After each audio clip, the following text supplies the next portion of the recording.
What's up? What's up? It's the Art the Most Experience with Deke. I'm Art the Moats, and that's my main man, Deke. What's good, bro? I think everything is good right now, man. I ain't got a lot to complain about, man. You know, it was one of the ones for the boy over here, man. I'm feeling great, man. It's a good vibe right now, man. I got the homie in here with me, man. Short week this week, but coming in off of a dope weekend. So, yeah, man. Yeah. Things are good. All things considered, I think, yeah. I could be forgetting, but I think as a whole, things are good right now, man. How about you? And, bro, you are something else. Hold on. You are something else, bro. What's going on here, bro? I've been over here just in my own little bubble. I was over here just typing, doing my little pre-show stuff. I just peeped you, bro. What's up? Who watching the show today, man? What you got on your mind today, man? Hold on, bro. Hold on, Deke. Hold on, bro. Like, seriously, man, what's going on here, man? Hey, I got last time you tried to play, you was like, oh, yeah, man, I ain't got nothing crazy. You know, I'm just so light. This ain't light, bro. It is. You ain't about to hit me with the, oh, yeah, man, I just, was feeling around in the closet, man, just grab something real quick, man, threw something on. That's not that, Yeah, bro. I got to do laundry. Oh, now you got to do laundry. I got to do laundry. So this is all I had. That's your no laundry out. Most people's no laundry outfit is like, yo, I got 2 color socks on. My shorts don't really go with my top. Throw the hoodie on. Bruh, this, I don't know who's watching.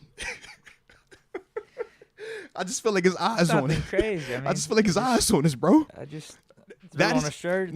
Got some buttons to it. This is throwing on a shirt. That's like, I thought this out. You might have picked that out last night. It was like, oh, I'm going to kill him with this one. All right, you had the first day of school outfit. Did you lay it on the ground or did you sleep in the outfit? Nah, you definitely ain't sleeping. It ain't even wrinkled. So you definitely ain't sleeping. You probably laid that on the ground. It was a little wrinkled. I had to iron it up. So you ironed it. Yeah. Deke, that's a whole nother level when you're talking about breaking out the iron, Deke. It was clean though. Like I said, what's the name, bro? I needed to grab a clean shirt. This was clean. It was a little wrinkled, and I was like, I gotta iron it real quick. No, it's not a long process to iron a shirt, right? What's the name? Are you gonna tell us their name, man? Do we get that information just yet? I got nothing. Because I'm really over here trying to figure out what's going on, Deke. Jeremy 17 say, yo, next you're gonna pull out the iced out Cuban link. I'm like, yeah, bro. Like, I do definitely need some chains. I told you about that. That's next chain up. That takes to another level. I do need to get a watch at some point too. Yeah. But I'm just trying to figure out, like, bro, who are you doing this for, man? It's somebody out there that's watching you. I feel like, and you just like, yo, make sure you tune in on Monday, all right? I don't know who you met. My dog say, yo, make sure you don't. Hey, Monday, all right, 4 o'clock. You can't miss it, all right? I got you. Best show yet. Deke will be here giving all the extra shout outs. I'm like, yo, Deke, who you shout out this time? That ain't your cousin over there. I don't know who this person is, bro. Like, just trying to figure out what's the word, man. Listen, the Steelers are raising their standard up. I guess that's what I'm doing. I'm following the Steelers' lead. Blame it on the Steelers. Hey, look, man, whatever you say, whatever you tell yourself, man, all right? I like it. I'm a fan of it. I just want to know who the person is. That's because I already told you last show, like, don't nobody just be doing all this for themselves. No. It's never for themselves. It's always with this in mind. She's in mind or they're in mind. That's all I'm saying, bro. It's all good, though, man. It's all good. Eventually, it's going to come out. Eventually, we're going to know. And we're going to, we're going to have a little laugh about it. We'll talk. But, yeah, this is fly, bro. You definitely, I ain't even peeped that, man. We was just in here just jamming. I'm like, all right, yeah. Shout out to the homie, though, man. Good weekend. Yeah, good weekend. What was that station for? What happened? Well, it seems to be a trend these last 3 weeks. Every time you ask me. Never mind. I definitely that was Saturday. My sports teams are giving me a mixed bag over these weekends. Good call. Respect on that. Respect. My God. Yeah. My God. Holstein didn't play. Yarnell looked all right, though. Yeah, he did. He did look all right. 300 something. He looked all right. But just couldn't finish it out. We had a chance. Minute something left. Final drive. I think Holstein's getting that done. But at the same time, how'd you feel about your defense, though, bro? Well, that's what I was going to say. I was going to say, y'all were in position. Yeah. They were, yeah. I mean, Yarnell did get us the go-ahead score. Our kicker made the field goal. We're up 3. Shout out to kickers making field goals. What was it, a minute and a half left? A minute 40 left. That's Just because y'all had stop the lead. Clemson. Yeah. At least don't give up a touchdown. Just don't give up a Kick touchdown. a field goal. If it's a field goal, it might go to OT. Yeah, you're good. It did have one of those OT vibes too. That's what I was type making of game. of. Yeah, I really did. I thought it was gonna go to OT. But yeah, we give up a QB draw or QB sneak at midfield that the dude took to the house for like 40, 50 yards. Yeah. Just embarrassing. Just absolutely embarrassing. But he left too much time on the clock, so I'm like, all right, let's just score this touchdown and get out of here. We got a minute 30, minute 40 left. I think we got a timeout too. Yeah. We get down somewhat close and take a couple shots to the end zone and nothing doing. Yeah. Lost 3 in a row. I told you the football season was over. It's just better for my mentals. I see why you went that way. I see, because I'm over here flipping back and forth between your game and the Colorado game because they had them both at the same time. And I'm just like, come on, baby. When that Diego quarterback ran that thing at the end, I'm like, yo, what is this? Like, disgrace. Yeah. Absolute disgrace. A little bit of foreshadowing. I didn't even realize that would have been foreshadowing. Watching game-winning touchdown run by a quarterback versus a highly ranked, highly touted opponent. I just would have never. I didn't even think of that. And then Pitt's not ranked anymore. Well, I'm sorry. We're ranked at what? You just want to talk about Josh Allen? We're gonna get to that. I think that's what you want to get to. to. No, cut it out. We're gonna talk. We can give him the MVP now. We're not. It's Goff. Jared Goff. They're talking about him being the best quarterback in the league. No, Jared Goff, Lamar Jackson, Patrick Mahomes. All right, Joe I might Burrow, need to put in a bet for Josh Allen Justin for MVP. Herbert. Actually. I think the odds cut are it still out. pretty good. We're not going there. We're talking about that. Pitt right now. I think Don't it's still do in the that. pluses. We are talking about Good Pitt odds. right now. We're not talking about them. We're talking about Pitt. Okay, we might talk around the league. We'll, see how the day goes, because it was some interesting stuff that happened this week in the division and in the AFC as a whole, man. So and it's a short week this week too. I say Thursday night game, so you know how I go, man. We're gonna get to some of that, but don't you be throwing that on. Don't you be throwing that Josh Allen energy out here today. Well, don't you clearly do that, you man. wanted to talk about him. You were trying to use the pick Clemson game. I forgot that there bring were up Josh Allen's parallels. touchdown. Were they not parallels? No, they weren't. Not really. Outside of a quarterback scoring a touchdown Late in the game to get the dub. That ain't the same. Gotta have it. Critical moment. Game on the line for both. Like that. I thought it was the same. That's the similarities. You know it's similarities, man. You just don't like it. We don't like the outcomes of them. I'm with you on that, so I'm with you. But yeah, I'm innocent, bro. I was not doing that. I'm innocent. But different ways that they ran it. Yeah, but as a whole, it's like, they just a quarterback running to score late in the game to take, like, that's all. Not focusing on Josh Allen. No. Because MVP, Jared Goff. Okay? No way. Jared Goff, man. They way. They scored 50 again?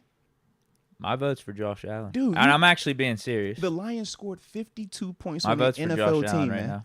They scored 52 points on the NFL team. Just Against remember that, man. The Jaguars with Mac Jones. We'll see if the Jaguars and Mac Jones get 50 points, put them up next week too, man. I think that Detroit Probably team not. different, Lions man. are good. They've been scoring. Absolutely. They've been scoring a lot, man. Yeah, and Goff is the architect. So you got Josh Allen's better than Lamar Goff. Jackson won his second MVP because he was the quarterback for the best team in the NFL. That's what that was last year. We can't switch that up now. It's Jared Goff, man. The Lions are the best team in the NFL right now. Bills are what, 9-2? Yeah, but the Lions are the best team in the NFL. It's close enough. The records are close enough. The records were close last year too. Remember, Not that close. Yeah, actually they were. Yeah, and one was a 1 seed, one was a 2 seed. You know this, but yeah, man, the quarterback on the best team, man. It's the Lions. Goff, rolling with him, man. All right, but we're not even there yet, man. We're not supposed to be talking about Josh. We're supposed to be talking about your weekend, man. Talking about Pitt. Josh is playing really good. He Stop deserves it. MVP right now. Stop it. We're talking about your weekend. We're talking He's about more valuable Pitt. to the Bills than Goff is to the Why are you? Lions. No, he's not. No, he's not. No. That's no, how I no. view it. No, don't you? You're trying to do your reverse psychology. I'm not. You are. I might put a bet in. No, for this him is for MVP. reverse psychology, man. All right, Because the Steelers over/under hit the 7.5, so I got some bank in my account. You're right. I'm either thinking about just you're taking right, that and buying this watch, or maybe I'll use some of that money and bet don't on put Josh that money Allen on for Josh. MVP. You better go get you a watch, man. All right, go get you a watch. I recommend the watch. Watch and a 1000%. chain. Get the watch and the chain, man. Do yourself something nice, man. You earned that, okay?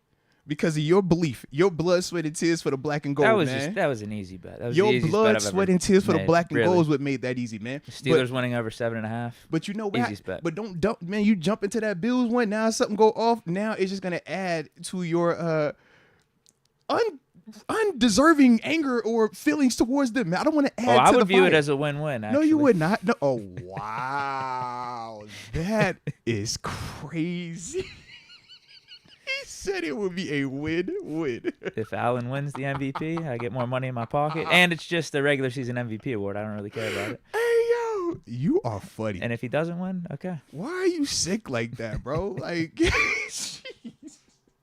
I'm thinking that you got some like good intentions. That just sounds so just evil, man. Lifted ones are saying double up the That bread. is, Deke. that is so evil, bro.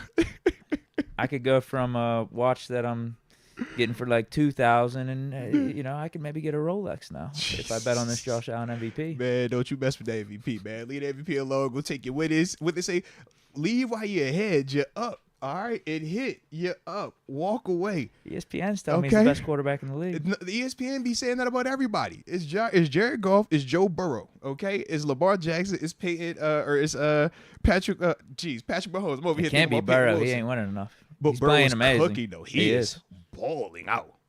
That's like the craziest thing. Him and Jamar Chase. I'm like, yo, y'all look filthy. T. Higgins look good too, but yeah, it's like, oof, tough times over there, man. But all of those guys should be ahead of Josh Allen right now. That's No way. Yeah, man. Okay. But other than that, man, shoot. I feel like when the last time We did get a clean sweep of the Backyard Brawl this year, though. Oh, Pit Hoops dismantled. Yeah, I won by WVU. it was like 20, right? It was like double digits. Yeah. Yeah. Shout out Smoked to them. that. Definitely shout out to that, man. I like that right there. I like that. Okay. Well, clearly we're going to get into all of this from the game today.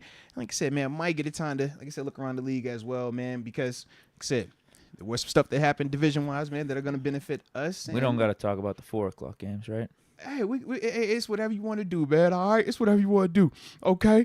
But as a whole, man, we're gonna peep at all that. But before we get too far into this thing, Deke, I'm gonna do this on the front end, so I don't forget, and I don't want to get us in trouble. All right. So above Deke's head, y'all see Deke's head right there. There is a beautiful logo. It's DraftKings Sportsbook. The top-rated sports booking app in all of North America. Safe, secure, reliable, baby.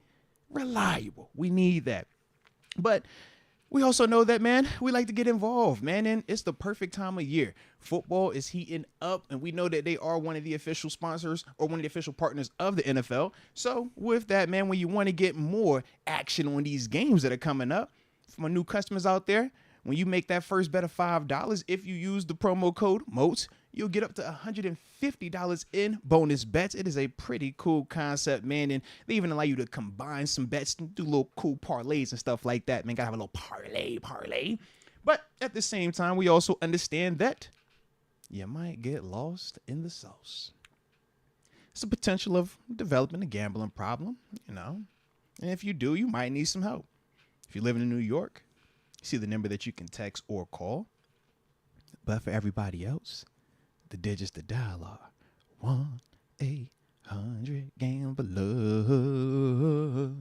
I said 1-800-GAMBLER. I said, you better call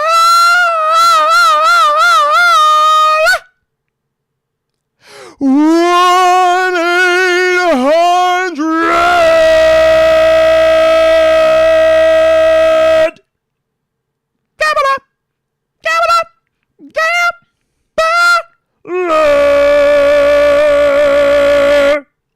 Now back to our regularly scheduled programming. Don't forget to let us know where you are tuning in from so we can give you those big boy shout outs to start today's show. And of course, don't forget to hit that like button one time for the culture and subscribe if you are new to the channel. Speaking of DraftKings, Cleve Williams is dropping a pick for us. Oh, okay. I'm liking this one. Oh, Lord, I'm nervous. There's a reason I'm reading this, because I think it's good. God, I'm nervous. Here Texans minus 3.5 at halftime. By the half. Just minus 3.5 at the half. He says it's a lock. I would agree with him. I don't know what the odds are, though. Okay. If those are around even odds, minus 110, plus 100, I'm loving that. Texans start slow. Okay. No. It's saying Texans are going to be up. He said -3. Good Yeah. call. Versus Cowboys. Okay. Oh, yeah, because Cowboys, they playing out with, was that Cooper Rush this week? Yeah. I don't want any of that. And it doesn't seem like the Texans they should are be able bad to, at getting off to a good start. It seems like they just keep choking in the second half. Yeah. Well, Cowboys should definitely get out to a very slow start and have a slow second. I'm half liking as well. that pick. I can see that. So maybe when I like get that. home, I'll do Texans -3.5, and then I'll do Josh Allen for MVP. Very unorthodox with it. I like the not the end part, the up 3 at the half part. Yes. Not the Josh Allen part. We're gonna leave that part alone, man. Don't mess with that one, man. We got some people in the chat also noticing your hat. X Concepts 1. Oh my. So look, y'all have noticed the hat. What about the shirt though? Huh? Can we peep the shirt though? Nameless gray faces. Because that's what the black and Coach gold. T apparel. Come on, man. Hey, look, if I'm gonna do it, let me do it, right? Yeah, y'all thought I was gonna be a set trip. I ain't gonna be set tripping like that, man. Y'all can just stall me out, man. Stall me out. All right. So yeah, I'm repping. All right. I actually had my Steelers windbreaker on earlier. It was got a little warm in here, man. So but I've been decked out. It man. is a nice day. It is, oddly enough. It looks like it's supposed to be cold / snowy / It's rainy. like 60. But it's nice. That's part of the reason too for my fit too. It like goes with the weather. Yeah, that doesn't, bro. You look like nice. Me, It's like spring weather out here. bro. This was hey man, it was a great weekend. I'm just gonna throw on the apparel for the day. It's a short week, Thursday night game, so y'all could just cut me some slack. That was kind of my energy with it, bro. This is, I'm sending a statement. I got a message to send to everybody out here. Y'all think y'all know me, y'all don't know me like that. That's what that looks like, bro. That looked like you got a chance to face Mr. Jackson and you came out of that thing with a dub. That looked like you went out there and they said that that's the greatest kicker of all time, and you stared him in the face and knocked 6 of 6, 3 from 50 plus. That would it look like. That's what that is. Boss, that looked like Najee. He pulled a Jordan on him. That looked like 6 for Najee 6. out here getting active in the open field, running through stuff. Jalen Warren. That what that look like, man. I see some GP on you as well, man. You look real explosive with your fit. Okay, so yeah, that just levels to it. I peep you though. I peep you. Speaking of Najee and Jalen Warren, the Steelers running backs, I think my prediction hit. Our running back tandem outrushed Derrick Henry, although Henry got the touchdown. But 63 on the ground for Najee, 41 for Jalen. That totals up over 100. Derrick Henry only had 65. Yeah. I would say, man, and we'll talk about it even more so, but that was literally, to me, one of the deciding factors. It was like our linebackers did a better job against their running game, and their linebackers struggled a little bit more versus our tandem of Najee and Warren. And when you think about just how the game was kind of flowing out, some of that wasn't, or them just not. They stopped giving it to him. Yeah, I was like, I don't know why. I loved it. I did too, but I was like, happy. some of it was that, but it worked out. It was like what they did in the AFC Championship game. Not to that degree, but it felt like it though. Yeah, yeah, they stopped running the ball. Like Derrick Henry wasn't running bad. He was still picking up like 3 or 4 yards every time he was touching it. Yeah, we just stuck with the run. Yeah, even though that's what it was looking like for us too. It was tough sledding early on, but we started to fatigue the Ravens' defense. Started to open up in the second half, and I think ultimately successful ground game. Yeah, I would agree. Even though it was 3.6 yards per carry, we still got $122. I mean, let's be real though. 3.6 yards is still you're right on the heels of what you're wanting. 4 yards per carry is what we would say is a great day in the office, right? Or that's a varsity day in the office. 3.6 is like, yo, against the best rush defense in the league. Exactly, and it's in the division. I'll take it. I didn't expect us to be super efficient on the ground. I just wanted us to stick with it. And that was, to be one of the big things with this thing, man, our ability to stick with it, whereas them kind of abandoning it for, I still don't know why, but hey, shout out to them overthinking it at times, man. Shout out to that, baby. Yeah, seriously. Heck yeah, man. But shoot, man, if you ready, man, we could dive into it. I'll say a few more here. Okay. Cleve Williams wanted to clarify the odds on that Texans -3.5 bet at halftime. -120, so it is close to even odds. Okay, that's pretty good then. Yeah. I think I got to do that. I like that one way more than the MVP one. I'm gonna do some. I like that way more than for MVP. some camaraderie. Yeah. With the chat, Cleve Williams. I'm gonna put something on that. Shout I don't know how much. Hey, but anything is something. It's your hard-earned money. I'll put something on that, and then just maybe put the difference on my account on Josh Allen don't MVP. Do that. I wouldn't. I'll be all in. I don't recommend that at all. I recommend. I want to upgrade the watch. I want to get a Rolly. Cash out. Get what you get. It. Reassess next go around. Like I think you should separate those. All right. You like playing. Christopher Botello says he's tuning in from the 843. Thanks for tuning in. Shout out to the 843, man. All right, let me tap. I'm gonna get a couple. Yes, I'm about to say I'm gonna try to find 1 or 2 because here we go. 12th _1. Shout out to 12th 1 to 2, man. And the 520 Tucson, Arizona. Jeez Louise. Tucson, Arizona. Then after that, Christopher Battelle. You said him in the 203. But I'm too saucy for you is in Jackson, Mississippi. He says, Moats the double agent. No, I am not. I'm not a double agent. Okay. I'm an alum. I'm a triple alum. But I only rep like 2 the hardest. All right. But yeah, man. Yeah, don't do me like that. I'm innocent, man. All right. I'm an innocent bystander over here. Let's see. All right, I think I got one other one that was in. There we go. Jimmy Metters. I'm going to end it with you in the 909 Fontana, California. Shout out to Fontana. One time for the coaching. Oh, I see you, Savion. Savion Llanos in the 817 Grand Prairie, Texas. And then Dante Edwards in Chicago. And shout out to David Soto all the way from... it should be Chicago, but he says from South Bend heading home from the game because I did get a chance to meet the gang over there, man. Yeah, man. What? All the way from Chicago. David Soto, man, he was at the game. Yeah, got a chance to see him. Hassan T. Shout out to Hassan T. They were both down there, man. It was dope to meet him as well, man. It was a couple others too. I forgot the names, like in the midst of the chaos, because it was kind of crazy out there. It was a vibe though. But yeah, man, shout out, man. Safe travels back to the casa. Did you stay for the game at all? No, man. I came back to the crib, did the whole wifey thing. You know, it was fun. I like watching a wifey right now, man. That's like the vibe right now. Man, what about you, man? No, I just stayed home. I did the live stream again. Oh, yeah, how was it, man? Oh, it was good. Vibed out. Let's go. Yeah. Let's go. Heck yeah. Might run it back again this Thursday. Let's go. It's going well. Yeah, Let's go. Did the Bleach Report post game. I like it. Yeah, man, I was sitting there. I told you, I don't think I'm going to a Steeler game this year. Don't do that. We're on pace for no games. Don't talk like that, bro. I think almost all the Pitt home games. But it's like, it's good and bad. It's good because you racking up. You're a bigger person now. That's why you dress like how you dress now, because you big time. All right. Back in the day, missed the old Deke, though. Back in the day, you used to pull up in the jail, said little polo, maybe Steelers shirt, Pitt shirt, something like that. Now you in here.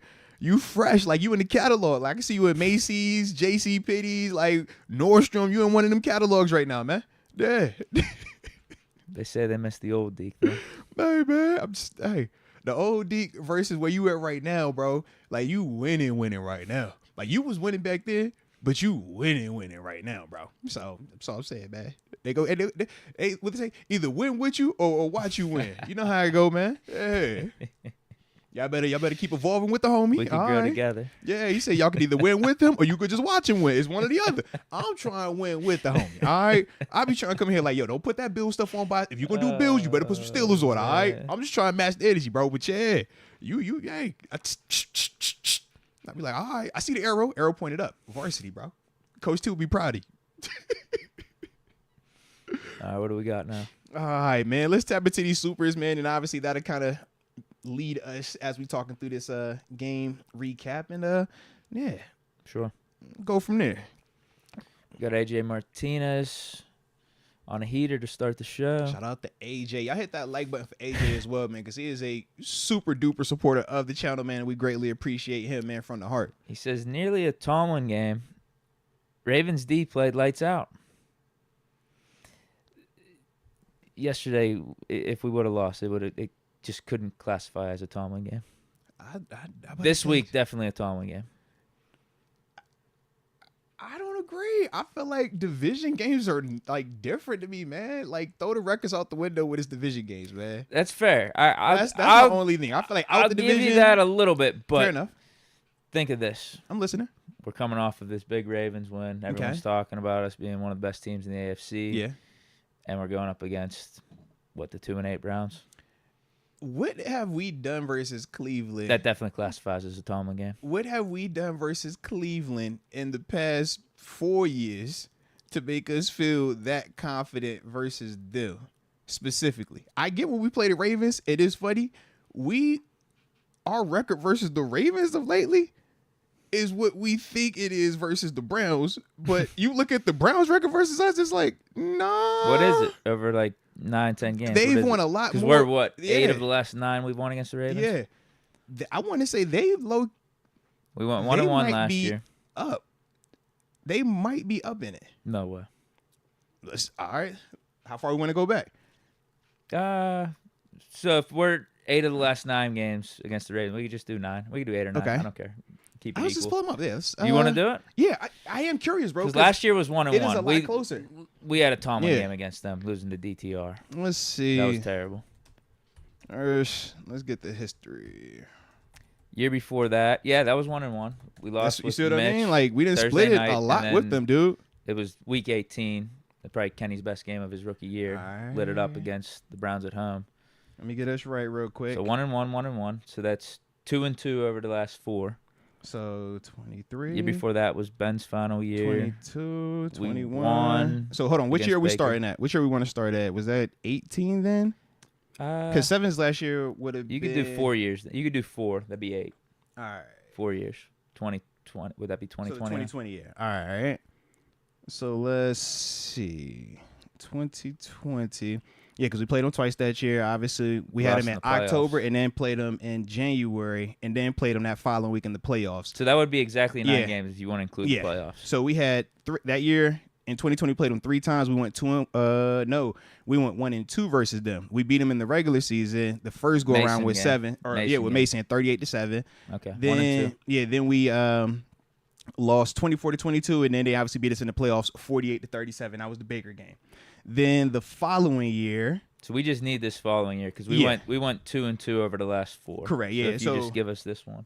Wow. Yeah. I mean, you got a point. It's closer. It's a little closer than we thought, man. So what is it in 2021? So in 2021, we beat them both times. We beat them 15-10 in October of on Halloween Day, and then we played them again on Monday Night Football, beat them 26-14. The following year, So we're 2022, 5-4. 5-4 over 5-4 versus them, way closer than the Ravens matchup. But we talk about the Ravens like way differently, even though we've clearly shown that we match up with them extremely well, and we kind of, I don't want to say figured them out, but our method versus them clearly gives them a ton of trouble. I think that's why we're losing the Tomlin game effect. You think it's a Tomlin? I don't agree with that, man. I just think that Cleveland is a tough matchup because it's in the division, man.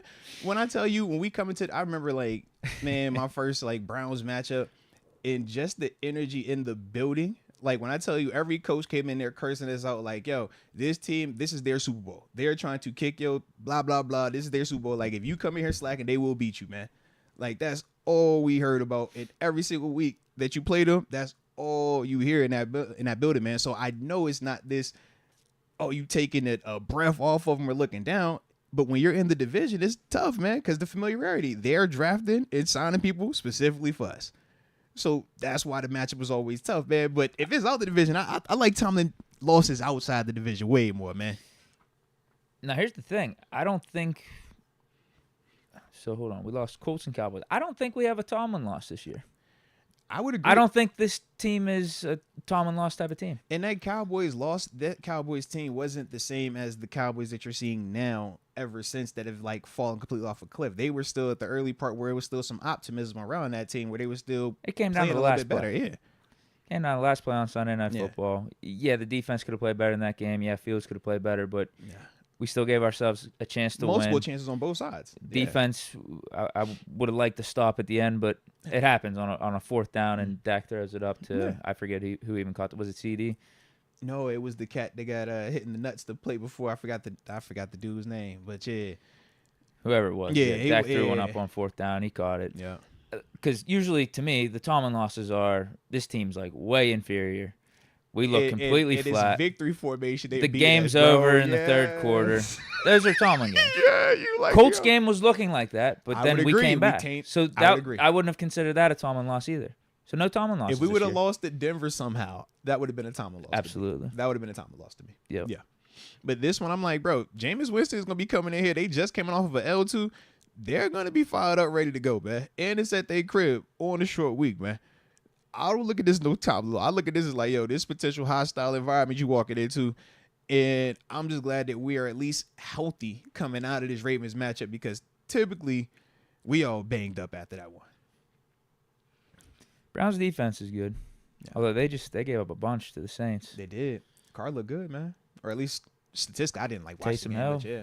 had a game for his life. What did he end up with? It was like 200 something Whoa. all-purpose yards and 3 Okay. touchdowns. Okay. Something crazy like that. Okay. AJ Martinez says Steeler game, nail biters nearly every game. Why? It's the National Football League, man. You see how we all reacted to seeing the Lions put up 50 because it's such a rarity. Whereas collegiately, guys put up 50 every week. You'd be like, all right, if they don't score 50, you're like, what's wrong with your offense over there? Yeah, this is the National Football League, man. You just pick whatever week you want to look league wide and just look at the game spreads. You hear me and Deke when we talking the picks end of the week, right? I think I did all right this week. You might have. I didn't even check. But like just in the sense of like just listen to the spreads though. You're rare to get a 7-point spread. Well, the Lions one was, what, 14? That was 14, yeah. And Lions they would won have and covered by a ton. Craziness, right? Did either of us pick that? No, we stayed away because it was 14. I Because think I would have picked Lions. at this level, though, nobody, like the odds of a team winning by that much are very, very slim. So because we win a ton of no-biters, that's not a negative, man. That's just we found a method with Coach Tomlin that helps us continue to be successful in one-score games. The track record is what it is. But, yeah, look around the league, man. It's more one-score games than it is two-score blowouts league-wide. And that's been the case for, plenty of years now, man. And we can win in different fashions, which too, we've also proven. Yeah. which is another great thing to have in your back pocket. Yeah. The teams that are one-dimensional that can only win shootouts, you see how their record reflects. Honestly, Cincinnati, is that type of team right now. They score touchdowns every daggone series, it looked like. Because I know people were tripping about that yesterday, and we'll obviously talk about it more so today. But the lack of touchdowns. And it's like, would you rather score touchdowns and lose, or you hit 6 field goals and your defense played at a high level and you were able to win this game versus a top team in the AFC that was in the AFC Championship just last year?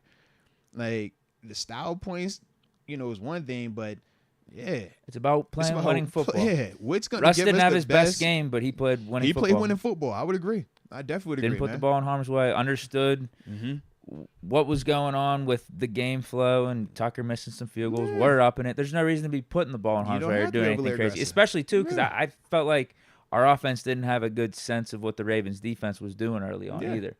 So I try to go crazy and put up gaudy stats early on. When you got control of the game, let's feel this out. Defense was playing lights out too. It was almost like the formula whenever Fields was the quarterback. I would agree. Yeah. Well, we asked Fields to just don't turn it over. Pick your spots. Pick your spots. Make some throws. We still had an explosive element. That's the other part that kind of gets second half, overlooked. We picked it up. It's like, man, GP had multiple explosive catches. Darnell Washington, multiple explosive catches. Jalen Warren had an explosive catch.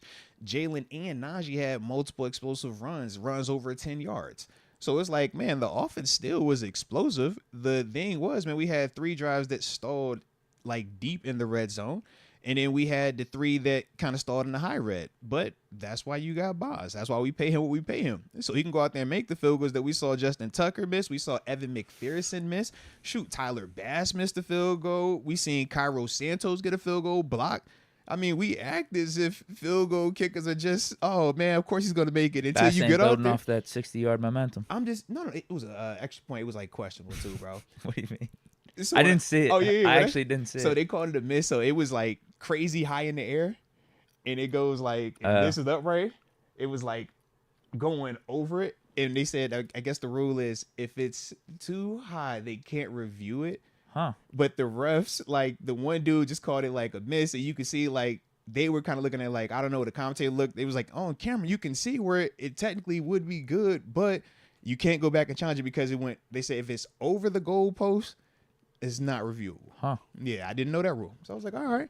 So that was what I meant, though, by he technically missed one. You're right. Boz is playing but it's that like, good. Boz is playing that good, where it's like, yo, we can feel confident that this guy is going to go out there every single time, regardless of where we put him on this field, and he is going to make the field goal, man. that is something that is also refreshing because it shows, like you said, man, we can win in a multitude of ways. We already won in this exact style against Atlanta. Like, We exactly already 18 proved points. it. Yeah, we 6 definitely for proved 6. it, man. Yeah, we definitely proved it. Facts. And sometimes I think it just comes down to a couple plays because if Russ doesn't throw that pick, and maybe we score a touchdown there, or I guess we got the ball right back because of the Peyton Wilson pick, so there was no harm, no foul. Later, man. Yeah, pretty crazy. But I'm saying, like, if we literally just score a touchdown there, I feel like it's closed up. Yeah. And when was that? That was like mid fourth quarter, early fourth quarter. Yep. Game's closed up, and it's not really coming down to the wire the way that we interpreted it. Yeah. Just a couple plays. Yeah, if we score one or two times in the red zone, it just changed everything. Because exactly 6 field goals, you know what that still means? We had 6 scoring drives. Like, we got to still remember that part too, man. Like, it's been times in the past where we weren't having this many scoring drives. You know, not obviously talking about Phil specifically, but I'm just saying, like, in general, throughout the past years, there's been times where we're like, yo, we want to get in scoring range. We're only getting 1 or 2 opportunities, and we're settling for a field goal. With this, it's like, and we're helping keep the defense off the field. All of that matters. You're winning field position. We had a great discrepancy in our favor in the time of possession. All of that matters. And that's the thing. When we're talking about winning a championship, you look at the teams that have won them. Show me where they've blown every team out from week 1 all the way to the Super Bowl. Man, you gonna get some nasty wins in there. You might have a loss in there along the way, but it's like, yo, you have to just find ways to win. If it's a game where you can, blow them out by 30, great. Man, you take it in stride. If it's a game where you win by 1, great. You take it in stride. Because this league is super hard to win in, and we're seeing that week in and week out, man. This was a good team, too. Yeah. That's what I'm trying. I'm like, yo, y'all told us this is the hardest part of the stretch, right? We checked off Washington. Okay, bet. Y'all said the Baltimore was supposed to be the next tougher test. Cool, we didn't check them off. All right, now let's see Cleveland on a short week. It's got certain things a part of it, but let's see what's up.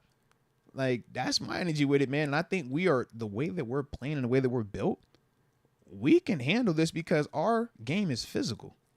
And that's the constant in all of these matchups, especially our wins. Our physicality shows, and it makes you uncomfortable. And we don't have that complacent energy. I don't sense it. No, absolutely not. As I said, we don't have a Tomlin loss this year. I don't expect that to start happening. I like the leadership, though, in terms of Russ. I Yeah, feel like absolutely. he is a big part of. You heard him in his You're press not conference gonna after get the that. game. Yeah, that's what I'm saying. We're going to celebrate for like 2 hours, not the typical 24 hours. We know we got a short week. On to the next. When we say with Russ, like, people will joke about, oh, he's corny, he's cheesy, and this and that. But in terms of, like, the overall, like, leadership part, he does all of that the right way. Like, if you're drawing up, oh, what's the messaging? What is it supposed to look like when it shows up? First in, last out, all the extra stuff. Like, he checks all of that. And I just think it's contagious. I think you're looking at the younger players in that room on that offense, younger players on defense, looking, it's like, yo, we got a guy that energy is here. When you feel that, it's contagious. And then when you throw the victories in on top of it, now you're seeing the results from that labor. So now it's even more contagious because I don't have to wait 3 years for us to win by watching tape now or staying after late now. I can get this on Sunday. And I don't know if you saw the reports that were saying that Arthur Smith and Russ had to be texting their ladies like, yeah, babe, y'all like these touchdowns we scoring, right? So this is why we be staying after, They be having their extra meetings and stuff. Like, yo, they stay locked in, man. What did they say this week? Hey, they won. 6 scoring drives, man. 18 points, baby. Heck yeah. Sorry, it was only field goals this week. All right, you can't kick field goals unless you get in position. That's what I do know. Where was this? It was bro. This was going into the game. I want to say I saw it either so Arthur Saturday Smith or and Sunday. Russ are staying after they practice. stay after practices. Yeah, they stay, and it was like on Thursdays. I think they say on Thursday they have their like extra meeting, and yeah, they'll be like, yo. He was like, yeah, Sia text me or Mrs. Smith or I forgot what he called it. He was like, yo, she'll text him, and we'll be like, yeah, we still meeting, and they'll be like, how much longer y'all got? He'd be like, y'all like these touchdowns we score, right? All right, we trying to find that next touchdown for you. That's what they always say. Like, we trying to find the next touchdown. So I like that energy, bro. I like it. Like when you talk about like how the family's invested. Yeah, but when you just say in the Everyone's sense all of like this is QB1, this is franchise, this is like I'm sure if like an owner could draw up like the perfect leadership part, not play on field, but just doing all that off the field stuff, right? Russ does that, man. So I think, man, all the dudes feel that, and I do think that also helps with the lack of Tomlin losses, man, because it's an energy in that room, man. Where's Fields at on these meetings? He needs to be ready. Man, I'm sure Fields is locked in. You see, they clearly have a relationship because when it was in some critical moments, they called that number and he delivered multiple. I was thinking of you the whole time. I said, yo, Deke is losing his mind right now. 3 for 3 though. I say Deke is. You know what? It got to the point though, because after this second play, which was in that final series, when he slid, obviously I was pissed about him sliding. But it's 3rd and 1. Put him back in. And we show that formation. I said to myself, we're clearly running this. If we're going to clearly run this, just put Fields in there. Yeah. Just put him back in. Because it's an added element. And when I like the fact that we kept Najee out there as well. That was one of the things that I didn't like about the Ravens 2-point play. You don't put Derrick Henry out there. And there was like confusion with their receivers. But I'm like, Derrick Henry make you respect the threat of that dive a lot more in a gotta-have-it situation because we all are saying the same thing. Bro, Lamar's going to keep this rock. So in that same situation, you can't just say, oh, if it's Russ out there, he's going to give it to Najee every single time because it's like, nah, this is Fields. Fields can definitely get off with it. But if it was Jalen Warren or if it's Cordell Patterson, it might not hit the same. For an inside run. Yeah, for an inside run is what I'm saying. Yeah, so it's like, all of that matters, and that's what I'm saying with Arthur Smith. I think he's that in tune with all of those little details. Because this as a defender, that's what I'm looking at. I'm like, how would I defend this? What does that do to me that makes me either uncomfortable or I feel like, yo, we about to make a play right here? And that little difference of personnel, it changes a lot, man. Fields went 3 for 3. Aye. All positive plays. I saw people saying, hey, put him back in. We should have put him in the red zone. We should have used him more. I was like, yo, Deke. Oh, I can't wait to hear Deke's thoughts on this one. I don't agree with any of that. I'm old school. I'm going to stand by what I've said. Yeah. I'd rather go down in a critical moment with Russ than throwing Fields out there for a play or formation and going down with that. Honestly, I do agree. I'm glad that it worked out. Hindsight 2020. Obviously, absolutely. If he would have fumbled, if he would have came up short, if anything would have went negative, I would have been hot. Yeah, if he's trying to get that first down and Kyle Hamilton punches the ball out, like I would have been hot. I know I would have. Whereas it could have been Russ out there, and I'm like, yo, it's part of the game. It just is what it is. But I do agree. I think that this is one of those scenarios, though. Treat Justin Fields kind of like what we say in Pittsburgh with fullbacks. If you're going to be out there, you got to justify your existence. If you want to get these reps, you better be right every single time. If you're a fullback and you play here, you better make your block or have an explosive run happen when you're on that field. Otherwise, I don't have a reason to be putting you out here, man, because there's too much negative that's associated with you because the antennas go up. Everybody was looking like, yo, Justin Fields, alert, alert, alert. What's happening here? Difference with Justin versus Taysom Hill or some of these Wildcat guys is he actually plays quarterback. But, yeah, I'm with you. I'm definitely with you, man. I can't believe he slid. I low-key was shocked, too. I'm like, Justin, you've never slid. Now it's like you want to slide, bro? We've been talking about you. Yeah, man, take it I wonder if he just didn't have a good gauge of where he was to the first down mark because he did the Rosie next. He did the love bell when he stood up. Or maybe that was just fake confidence. To me, I don't know. Part of me is like, yo, I think he was just like, I'm running out of I'm trying to make excuses Let for me him. Get down. Holy hell, just get I'm like, bro, get the first, be that guy. Bro. Close out the game. Be that dog. I don't care if you get hit. You're not the starter right now. I'm a fan still, and I need you just in case for the future. But in that moment, man, go dive and get that the ball thing, security man. would be the only thing. Yeah. That would be up for debate. Yeah. You could have either dove or go ahead and tuck that thing 2 hands on and take a shot. You're Justin Fields. You know how to handle that. That was my only for thing. one play. Yeah, that was my only thing. But as a whole, I'm like, I ain't get tripping the first down and make that ball security next priority. Yeah, or the first priority actually. But yeah, I ain't like the slide though. The slide was like it's kind of whack. It was A-Rich-esque. Yeah, I'm like, yo, you're Justin Fields. Not all the way, A-Rich. Russ slides. Russ slides. You're Justin Fields. You're supposed. Speaking of A-Rich, he was dropping that thing on him just to finish too. I don't think Russ is sliding in that scenario. I agree. Because we already saw him not slide in the other scenario late in the game where he tried to hit you with the juke move. Yep. We seen with Russ slide. Russ slide. If it's for the first down. Yeah. Russ on that 3rd and 20, Russ said, look, I'm not playing with y'all. Yeah. Man sat down at the day going, when he snapped that joint. You're right about A-Rich, though. Yeah, A-Rich, he came back, bro. He punishing him just defenders. Helped him. Yeah. Which was even funny, too, because the Jets dudes talk about, so we know how to tackle. I don't even know how. All right. Hey, Rich running through them boys, man. Shout out to that, though, man. Shout out to them boys. AJ Martinez also says, it seems as if Tomlin likes stressing the D in order to make a Steelers game must-see TV. No Diddy. Let's just coach smart and win by 11. We could have won easy. I think you could say that for both teams, though, couldn't you? I'm sure Baltimore, they're going to look and say, Deontay Johnson, you catch this touchdown, it's 7-3 in the first quarter. It's a way different feel to that game. I'm sure they're going to talk about, man, Lamar, when you're scrambling to your right and you threw this first one, I want to say it was it was the Bateman, Dante Jackson on the coverage. It's like, man, leave that ball more inside. Now this guy's a chance to make this play, right? It goes both ways with it. Justin Tucker, you hit these field goals, a different feel to it. We can't go Lamar's back. Receivers You know what I mean? drops. Yeah, like we can't go back and forth and do the whole, because we did this, we should have won by. Nah, because it goes both ways, man. But what I will say is this, man. Our defense, they're back. Oh, man, defense is great.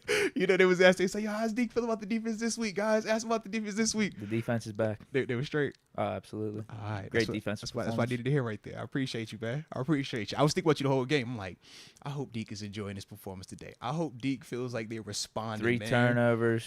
Come on, held man. them to 16 points. And hell, if it wasn't for that last drive, it would have been 10 Don't even points. get that, yeah. Yeah, really good game by defense. I Mm-hmm. mean, they carried, and that's what I'm liking about this team right now. I feel like we legitimately got a team. We got a unit that's coming together. Mm-hmm. You got Russ and Fields sharing time on the field, which is crazy, which is And both blowing of them my are mind. and both of them are good with it. That's Yeah. the other part. Like, It seems like Russ is putting his ego aside. Fields is doing whatever he can to help the team, even though he got benched after 4-2 start. But he's still like all in. He's still and this is a team that's been scoring mentally 30 there. and 40 on people. This is a team that's been scoring points, man. But just the fact that you have that from a quarterback standpoint, those dudes are all in. Special teams has been steady throughout the whole year, but I would agree. It's feeling like the offense is picking up the defense when the defense could be a little sketchy at times, as we saw over the last 3-4 weeks, and the offense putting up 30 points per game. But then look back to the start of the year, the defense was carrying us. We were giving up less than 10 points per game, and the offense just had to do their job, not turn the ball over. And then I feel like this game it flipped back to that. But you're just seeing throughout the course of the season, and even throughout the course of each game individually, we're playing good complementary football. Offense picking up the defense when they're down, but when the offense is down, defense is picking them up. Getting timely plays, getting timely turnovers. I think we got it. Like, everyone's just all in. It seems like everyone likes each other on this team too. We have a winning formula here. Coach Tomlin, top down, has got these guys good playing. Good coaching, good players, all that stuff. Arthur Smith and Terrell Austin. Think about Terrell Austin. How many times we've come in here and people, hey, should you? I don't know if we've had them specifically, but I know on multiple streams that we've done or that I've done up here. Hey, should you bring in Rex Ryan? Should you have kept Flores? Man, what about this guy? What about that guy? And it's like, yo, you saw this the same DC from them other weeks that's out here this week, man, versus that Ravens offense that was super potent. I'm sure statistically you look, they're still in the tops of the league in all categories. And that same coach that everybody's, he don't know, is he competent? Like, how you get more sides? It's like, yo, he had this group ready to go, man, and played at a high level. Minka Fitzpatrick. Hey, we want splash from Minka. Minka provided splash on multiple occasions. It wasn't a turnover this week, but did you see that tackle he had on Derrick Henry? Did you see that? That's a touchdown saving tackle right there. Also had a PBU in this thing, man. He had another beautiful tackle on Lamar out the backfield. Lamar taking off up their sideline, man. You see Minka come out that center field, go walk it down. I think it ends up being like a 4 or 5 yard gain. And I'm just like, Minka, making a play. Go get one. Love it. Like, to me, I'm seeing that. And I'm also seeing how he just keeps you from wanting to attack certain parts of the field. It's like, they say, man, Mark Andrews carved him up. I said, boy, Mark had 2 catches for 22 yards. It was good coverage. It was good coverage, but a better pass and a better catch on both those plays. They said, yo, Mark Andrews is routing him up. I said, boy, if that's right, I'll take that every day of the week. Right. If 2 for 22 is routing, man, every single day. And is Mark Andrews a top 3 tight end? And I just leave it at top 3. I don't know about anymore, but okay, fair enough. He's up there. He's a good player. Lamar's where would you playing put him really at good as well. Loosely based, top 5 then? I feel like he is having a little bit of a down year. Okay, I'm not going to front, but yes, traditionally he is top 5. All right, fair enough. His body of work, from my perspective, is this is still a top 5, top 3 tight end, man. That's how I look at him. So to once again 2 for 22, I'm like, yo, you doing your daggone thing, man. Let me see where he's at this year. Yeah. 379 and 5 touchdowns. What does our guy got? Because I know we are very high on Muth. Well, he ain't there. I'm not considering Muth like that. Now, so you be throwing me out because sometimes you be talking about Well, Muth like he's that. got the potential for sure. Okay. It's not there right now. Okay. That's fine. Muth's playing I'm fine. like, bro, 5 We're just not tutties, targeting. 376. That like. Yeah, that'll Like, bro, probably am be I like, tripping? what, 608 or 9 touchdowns. It's just you got some of these, like a Brock Bowers in the mix Mark now. used to be even higher than that. He's just sharing it with Likely now. Right. Yeah, but that to me, I'm like, that don't mean that he fell off. I'm just like, you just got more mouths to feed. He's still.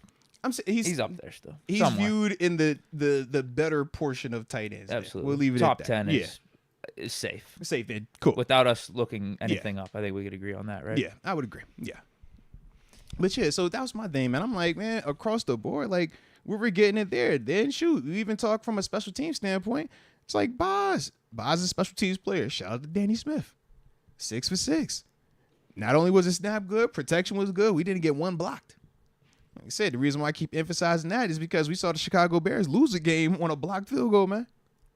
Just this week. Week before, Denver. Yeah, Denver as well. Yeah, versus the Chiefs. So we know all of that goes into it. It's not just, oh, this kicker is great. He's going to make it. Don't matter about anybody else. No, everybody on that field matters, man. So that's the part where I'm just like, yeah, man, we are in a dope place right now, man. We really got a team. Yeah, so I don't agree, AJ Martinez, about us putting too much stress on the defense. I think that, at times like people are picking us up. Trying not to score in the red zone. Yeah, we just score a couple touchdowns. Yeah. Game's way more in balance. Or not balance, I guess. It would be more in our favor, or at least have a little bit more of a spread, a little bit more separation. It'd be more out of balance in our favor, right? Yeah. That's what I'm trying to say. Yeah. AJ Martinez says, too much celebration leads to lack of focus. 51 found that out. First, a great play. Then he lost 8 on a QB keeper. And still talking. Focus, young man. Focus. AJ, I like your energy. I just think you're directed it to the wrong person, man. Herbie going to QB keeper. Herbie go get the dive, man. Yeah, LB, you got to hold for that or safety. But that's part of, just like I said, man, with the way the Ravens do it. But I do agree, man. Like, you want to stay locked, you want to stay focused. But I just don't think that I know you put it on Herbie. I'm like, that was bad. Like, but as a whole, though, I felt like we were focused, man. I felt like the dudes did they thing, man. I think the only, I guess, head scratch moment was the surrounding GP again. You caught it, you got the 1 foot, you stretched it, and then we didn't get the second foot. I think that was about the only head scratch I had. Other than that, I was pretty. Well, he dropped one too. Calvin Austin dropped a touchdown as well. Fair. I ain't know you was calling that a drop. Or not a touchdown. I'm sorry. I'm thinking of the GP I'm thinking of the Washington game still with Calvin Austin. GP that I thought Austin dropped this pass right here. Yes, it hit him in the chest. It hit him right in the chest. Yep. Absolutely. It would have been another explosive. Absolutely. Hit him. Bing. But it was the GP one on the rush scramble. Yeah. Yes, it was a drop, but I think it could have been a better throw too. He was keeping it out of harm's way. He was keeping it low away from the defender. I was torn because when Catch the ball, Pickens. Come on. Yeah. So the reason He didn't bounce it. Your hands were about what, like 6 inches or a foot off the ground. Like, that's a catch. Right. All right. Catch the ball. So Deke, this is my thing.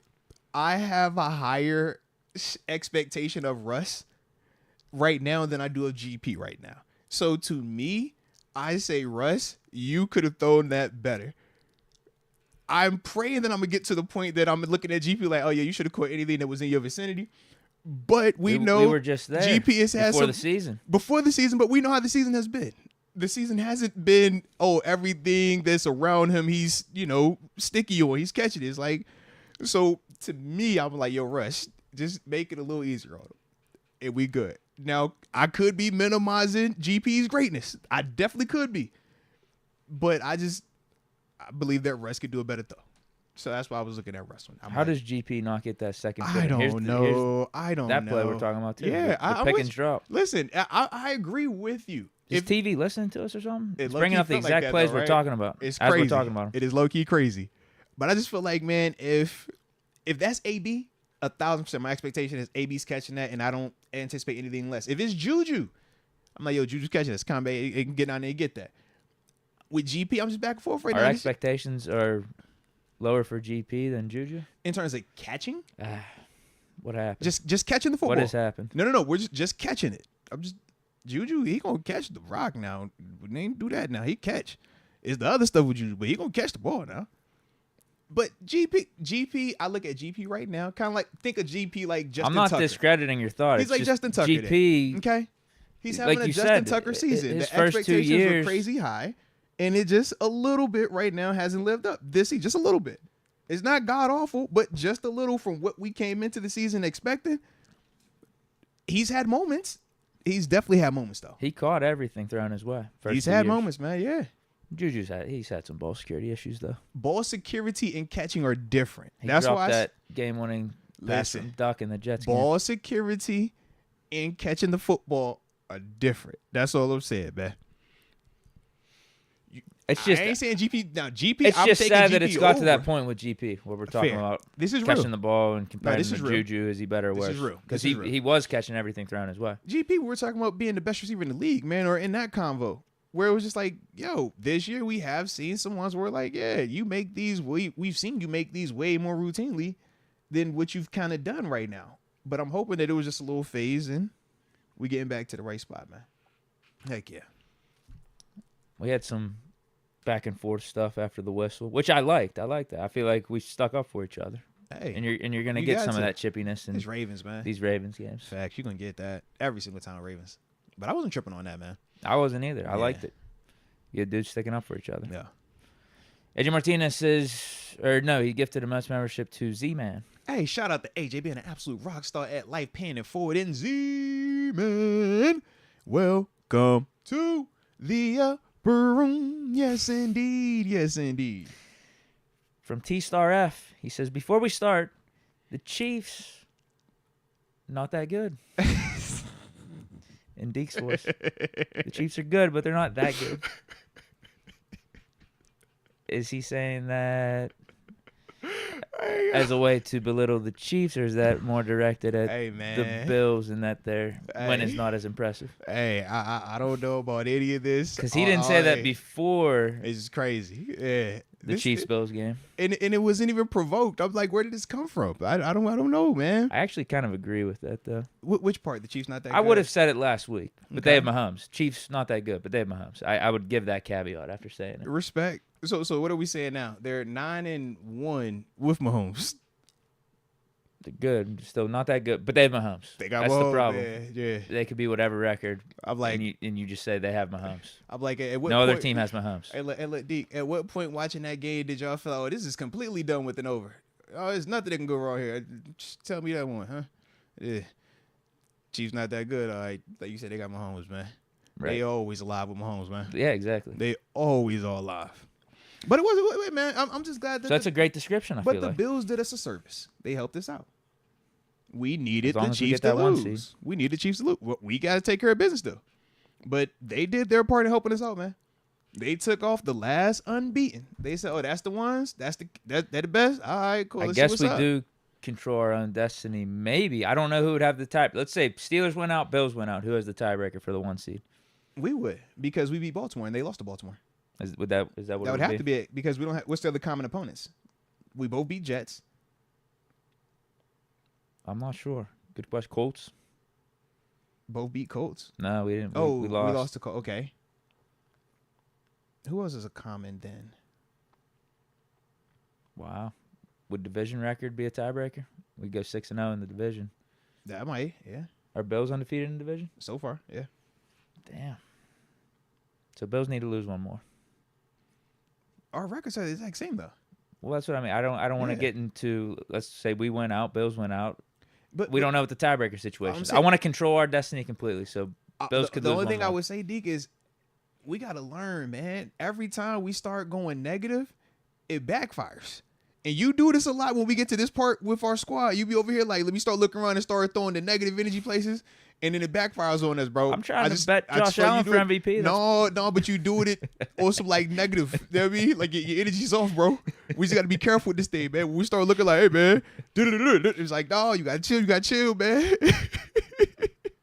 We control our destiny, though, man. We are in the driver's You seat. promise. We are. You We're in gotta the driver's promise seat. me. We're in the driver's seat, So bro. if the Bills went out and we went out, we're the 1 seed. You We got to should promise be. me on that. You know, the only thing I'm sure they're gonna look in the scoring differential. Point differential is gonna matter. Okay. That'll definitely matter. So let's just have the Bills lose one more. They can be the 2 seed. You be a negative seed. All right. All right. That's how it all works. They can be the 2 seed. And then before you know it, you be like, dang, We're the 1 why, seed. hey, look, why this happened to us? Because Deke was being negative. We're the 1 seed. Hey, look, because The Deke AFC was playoffs being negative. Come through Pittsburgh. Oh, and Spice Creation says our conference record is better. There you go. Oh. So How? do the Bills have 2 AFC losses? Maybe. Let's see. Bills lost to... We both lost at the same time as well. It was, Yeah, we Texans both and went Ravens. on those 2. So you Bills Texans was and Texans Ravens. Ravens. We did Cowboys. So there you Colts. go. So boom. There you have it. Okay. Where's that at on the tiebreaker No, they list? just said that if all records are the same, conference record would matter more. Yeah. Stony Baloney says if Steelers went out, we're the number 1 seed. Yeah, because okay. the AFC conference. All Yeah. right, fine. Yeah, see? You was about to be negative and jinx us, man. It never hurts. You was for about the to Bills jinx lose, us. though. You be trying to jinx us, bro. Every time you be jinxing us, it backfires on. That's all I know, Deke. It's not even just the Bills thing. I'd like the Chiefs to lose. And you be doing lose it, and it still backfires on us whenever Ravens we are to keep negative, losing. man. Bengals keep losing. It backfires on. How many You times think? we done I don't walked think in? it does. Man, I've seen No us way. lose to a Ryan Lindley or what was the other one that was over? It's like, yo, how do we lose? How do we do that? How did that happen? It was because like, well, we was. I wasn't pocket watching other teams. Yeah, at we that were, point. man. We I be was doing it a focused lot, on us. man. Deke, man. I was focused they on need what to the national lose. media was He said, saying I about hope the they Steelers at the lose. time. They need to lose too. I Like, don't yo, think you I gotta said stop, that. man. I don't think that was my energy at the time. I was ripping on national media analysts for not giving the Steelers respect at that point because they were saying we were a weak undefeated team or we were a weak 11-1 team or something. Like we were frauds because we lost. That's what I remember. Hey, man. That was You just gotta 2020. stop, That man. was COVID. Yeah. We got chill, man. You got relax, man. Hey. Bear Pod, additional Herbig nickname, Area 51. Shout out to I thought that Herbig. was always in the I mix thought it for his was too, nickname. right? What was his other nickname? I thought Area 51 The was the Flying nickname. Hawaiian. I've never heard that one. That's what they call it? Someone brought that up in the chat a while ago. I've always seen Area 51. I haven't seen the Flying Hawaiian. All right. Shout out to the Flying Hawaiian. Then, I think okay. TJ called him the Flying Hawaiian. I think like it it, was man. someone on the team that Respect mentioned that. that nickname. Respect. Nah, he was balling, man. He looked good. Start to finish. What, second game of the or second play of the game? Forced fumble on Derrick Henry. First lost fumble by Derrick Henry on 538 attempts. That is crazy, man. Shout out to Deshaun Elliott with the recovery as well. Yeah, but I thought Herbig, man, was providing constant pressure, man. He looked man, really TJ. good. Yep. Yeah, they both look good out there, man. And Lamar even was on just that doing Lamar stuff. He was able to evade the pressure a little bit. Sometimes That's Lamar, was able yeah. to throw the ball away, so he didn't get a sack. Because I think he only had 2 sacks. but we was But after it felt like him we whole probably game. should have had like Yeah. 4 or 5. Heck yeah. And Herbig also had the on the 2-point play. Bro, he kills the whole like design of it. Like I said, the receivers, I don't know what they were doing because nobody ever like ran for a route. Baltimore's bad at those 2-point conversions. Bro, what? This is like every time I'm like, yo, I don't know what y'all be doing, man. Y'all need to do 7-shot. We do 7-shot, do 7-shot. Because you look at Herbig pick off like 3 dudes. He disrupts the play. And then JPJ do the rest. Shout out to Peasy, son. Yeah. He had a good game. He did. Yeah, They nice TD showed too, man. Peasy, Oh, he Porter was Sr., they showed him Yeah. on the CBS broadcast, and they showed a little graphic. They gave us a little description and said that he was part of the 2000s All-Decade team. I would not have guessed that. I actually didn't know that either. Wow. I like it, though. I ain't Right. know that. I would not have guessed that. Let me double check. Who on else that. is on it? Because I was thinking, cause I was talking with Aaron Smith. We did the interview with him down there. I know he was Sports Illustrated's 2000s All Yeah, Decade team. he's on it. Pro Football Reference Go Hall of Wow, Fame shout All out. 2000s team for Joey Porter. Shout out. Who's the other linebacker they put up there? Can you check real quick? Sure. I'm curious. Yeah. Because in the 2000s, You know what? He had a big time year with Miami. Yeah, the 17 and a half sacks. 17 and in that was Arizona. 08. What did he do in Arizona? I thought he did it was like a couple places he went and get crazy at. He got 9 in Miami as well. Arizona didn't do much. He only had 5. Okay. And at that point, when he was in Easy, Arizona, that was 2010. Gotcha. Yeah, so 2000 to 2009, he was in his prime in Pittsburgh, cooking, and then yeah. had that 17 and a half sack season in Miami. Had another 9 sack season in Yeah. Miami. Cool, good for him. I just would have never guessed. I don't know why. Like, that's P, man. because he's not Hall of Fame. Because I think of like Sean Merriman, I think of Joey. He's in the Porter, Hall of I really think good. Of Julius Peppers, but they probably have him as a DN on the list. Think of Jared Allen, Elvis Dumerville, Terrell Suggs. All of them are gonna be, in that time frame, man. This is dope. I like this. Shout out to P, man. Because P for certain one of the ones. For certain. That's what else they got on the list. DeMarcus Ware. Shout out to DeMarcus. Oh, hey, that's perfect. Julius Peppers. Okay, Jason fire. Taylor. Yeah, shout out Dwight to Jason Freeney. Taylor. So they have all those last They three got the classified guys. as DNs. That's what I was wondering because I'm like, Porter as a technically they are linebacker. DNs, and Peasy technically was a 3-4 outside guy. Yeah, So the other linebackers, then they got Ray Lewis, Urlacher, Brooks, Zach Thomas, like true DeMarcus 4-3 Ware, guys. Yeah, and Porter. So DeMarcus Ware and Porter are the only outside guys. Yeah. But that's how they get all those guys up there together. Then almost treat them 4-3 versus 3-4. Yeah, they have a ton of Yeah. linebackers. I like that, man. I like that. I mean, dude, Peasy a sack away from 100 career sacks, man. That's a whole nother class when we talking pass rushers, baby. I'm just pumped to see that. Like I said, That's I fire, wouldn't have yeah. expected that because he's not in the conversation for Hall of Fame or anything like that. Hall of like really good. So whenever you think all decades team, you're thinking for sure Hall of Famers. Yeah. But hey, maybe is. maybe this starts the convo. I mean, Maybe this I is could throw my him in the name. mix. To me, Peasy is always gonna have his name in the convo. I think this is different, but in my eyes, it's similar. I think of Debo and Hines, all three of them dudes in the same class. I feel like for Hines and Debo, people talk about their postseason Super Bowl specific success, and they try to use that as their trump card. When you talk P is right a sack away from having 100 career sacks. But that's kind of like his knock on it, and he doesn't have the special MVP or special highlight play. He doesn't have the you know what I deep mean? point. Harrison had the better Right, he had the peak. regular, he had the deep point, yeah. So he had like that crazy, like high, and that's his. But for P has the longevity, but doesn't have those crazy moments. If P has one or two crazy moments, I think it changes how people view him from the Hall of Fame conversation. And the same, I think, if Hines had more regular season, I think that with what he already did postseason wise, I think puts him even more in that convo. But right now, it's like they're all three of them, I think, are like missing something from it, but all have like legitimate cases where I think they're always going to be like on the door for a while. Hopefully they get in, but I just think that they're always going to be like constantly knocking right now. But all three Let's hope. elite, man. All three are like insane with their production, man. They all got the hardware to go with it, which we know is important when you're trying to get into them gold jacket convos and stuff, man. I definitely think I've said it time and time again. Hines and Harrison should be in, given how the Hall of Fame has opened up a little bit more over the last like 5-6 years and the certain quality of players they've let in. There's just no reason why Hines or Harrison shouldn't be getting in. And then I guess, yeah, I mean, if we're gonna be considering Peasy, I could start Just- looking into it. I can start making a All I'm case. saying is this, man. If we talking Debo, the depoy and the pick six in the Super Bowl are the outliers for him. You look at the career sacks between Peasy and Debo, though, and that's the part where if we're saying as an edge rusher, you're the guy, that matters. And P got more. He's got the Hall Yeah, of Fame, yeah. all 2000s team. That's what I'm saying. I'm like, Attitudes. we don't put P Four-time in the Pro Bowler. category because he doesn't have the crazy high peak. Like I said, like Debo with the depoy and the Super Bowl play. But Peasy's career, you're like, bro, it's just as fire, man. Like for Hall of Fame combos, like it's legit, man. But I just think for him, that's the fight right now, man. Because those other guys that are gonna get in, let's see, Freeney is in, Jason Taylor is in, Julius Peppers in, all those guys 100+ career sacks. Like that's the number. That's why I was like, I think with Suggs, I think Suggs gets in with no problem. No good in. Yeah. Samurai Finn says Boz 6 for 6 was Jordan-esque, but GP was also looking Jordan-esque. Instead, more like the Air Jordan logo with that incomplete pass on the sideline. Wow, that's a good comment. It right made me there. think of TG when we talked to him and he said, GP ain't all the way. He still be doing stuff. Like, I don't know why y'all be acting all surprised by it. And I was like, you know what? We do get like one a game. GP just give us something one time a game. But I could live with it.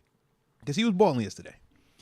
He came with some big time catches, man, some timely production, was stretching the field for us, man. Yeah. But it's just like, I don't know. I'll say it again. You're just more I don't know. Martavis to me, which is fine. I don't know. You're doing positive things for us. You're doing good, but there's going to be a hiccup or two that you're just scratching your head about. And that's not AB. But that's why If you want to be viewed as AB, you want to be viewed as that number one, clean all Yeah. that shit up. So everything you just said, is part of why when we go back to the rest and Pickett play or rest and Pickens play, I'm just like, Russ, I have a higher expectation of you because of what you've shown me consistently. Whereas with GP, it can get back to that in a hurry, but I just need to see more of the GP that we know and less of the GP that we know. Yeah, it's sad. But he's still top 10. It's pretty crazy. Still putting still top 10 on them boys, man. Still getting like 7-8 catches, almost 100 yards every game with Russ. Low-key would have had to tell you if we took the shot on Marlon Humphrey. We chose the wrong DB. What play was this? The 2 shots we took at the end zone with him. We tried to get the P out of one time. Didn't work, and then the other time they could have called that. I'm not opposed to them not calling that the one on Tre'Davious White. Yeah, Pickens almost came down with that. It was always. But you could see he did grab his arm. It was very concealed, so I wouldn't mind them throwing it. But I don't know. It was a little back and forth. I always laugh on the way down. Minimum contact by a DB has everybody in the stadium saying throw the flag. Wide receiver could push off like you see Zay Flowers do on Deontay Jackson for the daggone touchdown, and nobody says anything. Why is that? It's still a rule, right? I wanted the flag on the Zay Flowers. But that's my thing. It's like, it's a rule, but nobody trips when it's your receiver making that play. But the DB just tug you a little bit. Hey, man, throw the flag. Oh, my God, throw the flag. It's crazy to me, man. But, yeah, they just went with the wrong DB. If he would have won at Marlon Humphrey, he would have scored. You know this, man. Pickens got his number. Yeah, man. Mike Hood, good win, guys, period. Just like reporters started about B. Jones and Coach T. Let them have it. I love it. Happy Victory Monday, and shout out to the GOATs. If you know, you know. Salute Deke and Mr. Moats. Nah, salute you. What did they say about Broderick Jones? I don't know. Yeah, I missed that. Yeah. Probably something about his penalties. He had a few. The one was ticky-tacky. He had 2, right? Was it 2 or 3? I think it was. One of them was ticky-tacky. I think I wrote it down. I'll give him that. I think he had 3. He seems like he gets them at the worst times. Yeah. When we have really good positive plays. Oh, yeah, so here we go. So we had 3. Actually 4, but I ain't tripping on the one. The one was the unsportsmanlike conduct. Him and Marlon Humphrey, they both got him. Yeah, I wasn't tripping on that. He had an illegal use of the hands on, it was like a 2-yard run by Najee. But the problem was this: he had 3 penalties on back-to-back drives. So we had the illegal use of hands on it was like a 2-yard run with Najee right out the third quarter. It's like the second play of the game, or second play of the third quarter. Then we get the ball back. Najee has the 9-yard run, gets called back because he has the holding penalty. Then later on in that same drive, I think Jalen Warren had a 2-yard gain, got called back because of another holding penalty. But after that, he was fine. Yeah, he played fine. I actually think our O-line did all right.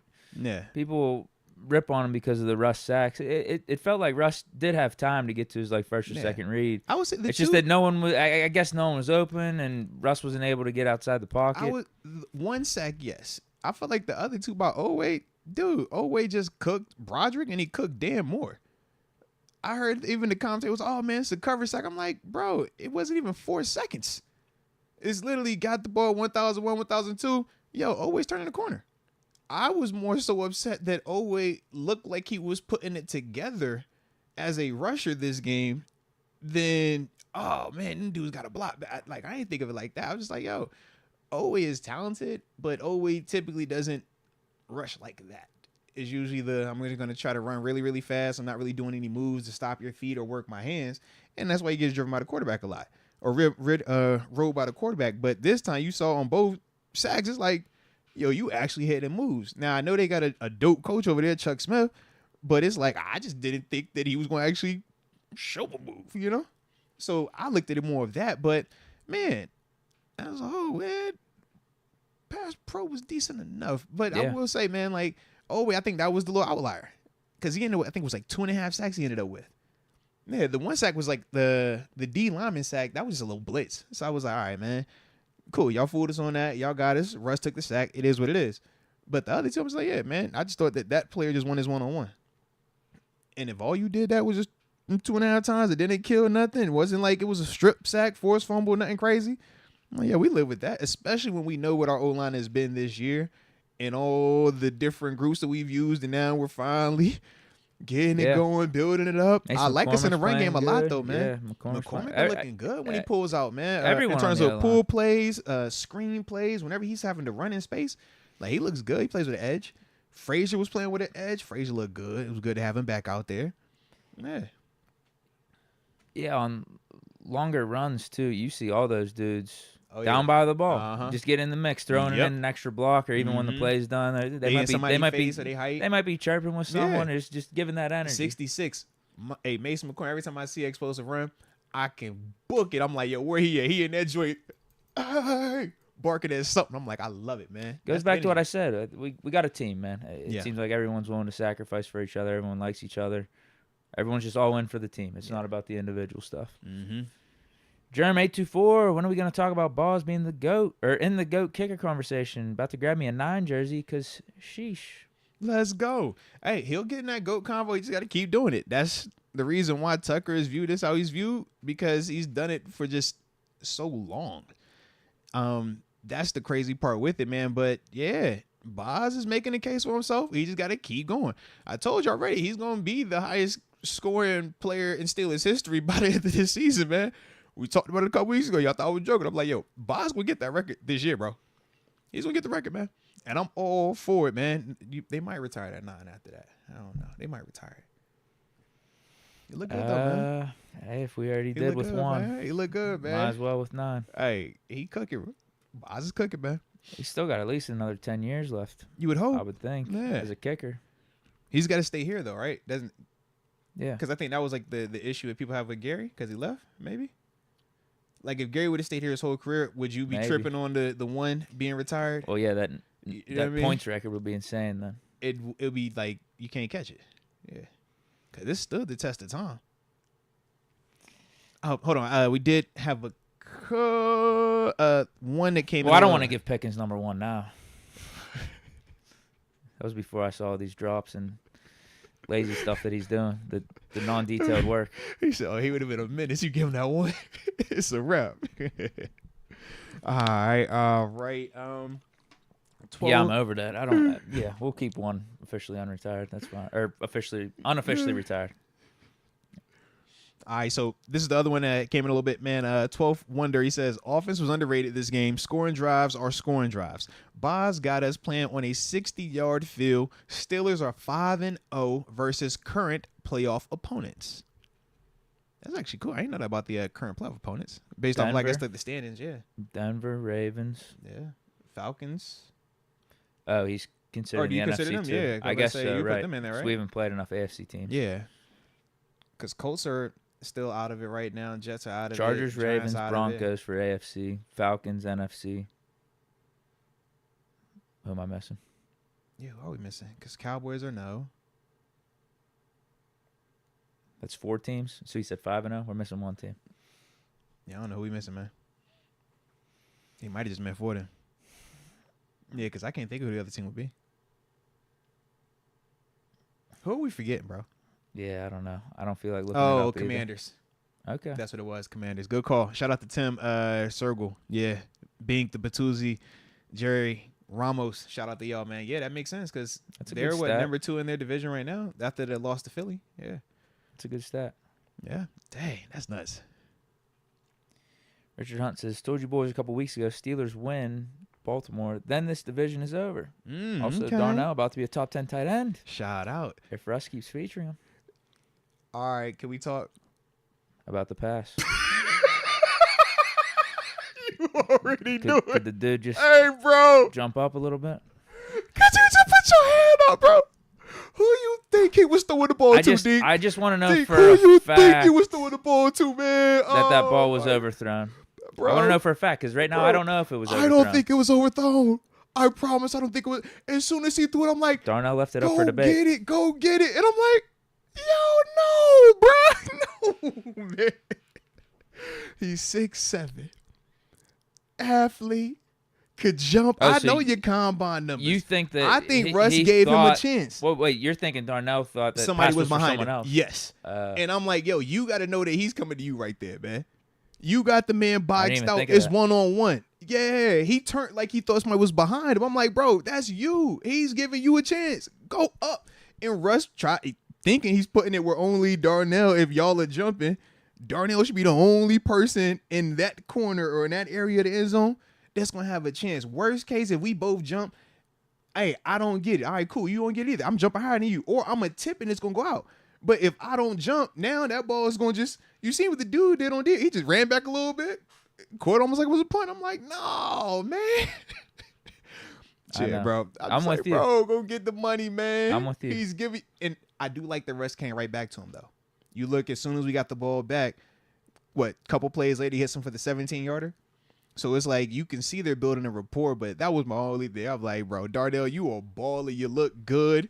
Shout out to him, man. If y'all ain't get a chance to hit the interview when he was on the show, man, definitely check it out. It was a dope convo. But yeah, I'm like, bro, you got to go get that. That's for you. He gave it to him. He gave him a chance. That was my initial reaction. Yeah. Of, come on. You could have had that. Yeah. I said, yo, just jump.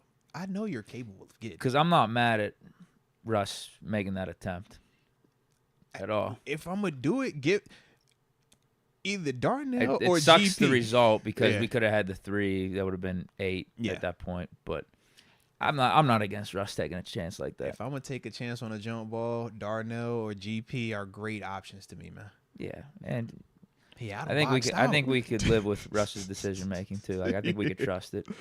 Oh yeah, he'll be going rogue on us. Nah. And think of all the people that were complaining about Pickett last year. Oh, he just checks down too much, or he doesn't take chances like that. There you go, man. Like there's a chance, and sometimes it doesn't always work out in your favor. But I could live with that. I would agree. It's just the timing of it sucks. How close we were to the goal line, and we felt if he like just throws it away, we get the easy field goal. That's at least 8 points right there. But then Peyton Wilson made up for it. Yeah, but it felt like it was gonna break the game open. Like it was starting to go in our favor a little bit, man. Yeah. Hassan T, 1989, Steelers defense apology form coming your way, Deke. No, they should be thanking me, actually. Shout out to I gave them extra edge. I gave them a chip on their shoulder. Shout out to Hassan T. Hey, Hassan. I woke them up. I woke up the defense. They should be thanking me. They should be sending me gifts. No apology forms. I know what I saw the last 4 weeks. They say, we've heard what you've been saying about us, Deke. We heard. Are you not entertained? I am not. Are you not entertained? Is this not why you are here? That's what they hit you with this time, bro. I'm like, yo, stop playing with the folks, man. Stop playing with them. Hey, Hassan, man, it was a pleasure to meet you in person as well, man. Hopefully you made it back to your crib safely and you enjoyed the game as well, man. But definitely was dope to meet you, man. Heck yeah. Tons of fun. I understand what you meant with the O-line on after the game stream, but it's going to be bad if they play like that versus Philly and KC, with KC having Chris Jones. And I guess Philly, they got Jalen Carter blown out. I mean, that's the thing. It's like we can want them to be better. We can want upgrades at the positions, but in terms of where we currently are in season, where are those answers coming from? So that was kind of, my point last night because we're talking about just the overall perception of the offensive line's performance yesterday. I'm like, bro, I'm not tripping. I thought they did enough. I thought that they blocked well enough in the run game. I thought Russ had enough time to take some shots. I'm like, yeah, we're going to deal with some penalties. I'm like, but we knew we had penalties with this unit coming into the game. We knew that you could give up a sack or two coming into the game. I think that's just Broderick Jones' game. I would agree, yeah. I'm like, I think that's who he is. He's going to have some highlight moments. He's going to have some head-scratching moments. Dan Moore, on occasion, you might get beat. We ain't saying Dan Moore is all pro. We're not saying that he's Pro Bowl. We just be saying he's playing good and he's improved a lot throughout the years. But we're not saying that he's not gonna get paid beatable. This offseason. 1,000% he is. I'm hoping. Whether it's us or someone else. I think it's gonna get weird. I don't know how we do it. I think it gets weird though. Depends on how much money Russ wants. Look, we'll cross that bridge when we got to. It's a good problem to have though. Yeah. It's a really good problem. Absolutely. But I just think as a whole, like our O-line, man, I think those dudes, man. Number one, you have a hodgepodge of 2.5 rookies in terms of Zach Frazier, Mason McCormick being rookies. Broderick on his second year, but didn't fully start every game last year. So that's why I say the whole 2.5 part. You got Seyumalu, who just came back. It's a couple weeks now for him, but he was missing time with the Peck. And then we got Dan Moore, who's been our best offensive lineman, or not our best. Let me not say that because Zach Frazier is, to me, might have been the best throughout, but he also missed time as well. Yeah, Dan Moore's been healthy. Yeah, he's been the healthiest. He's been the most consistent. He's been the most available.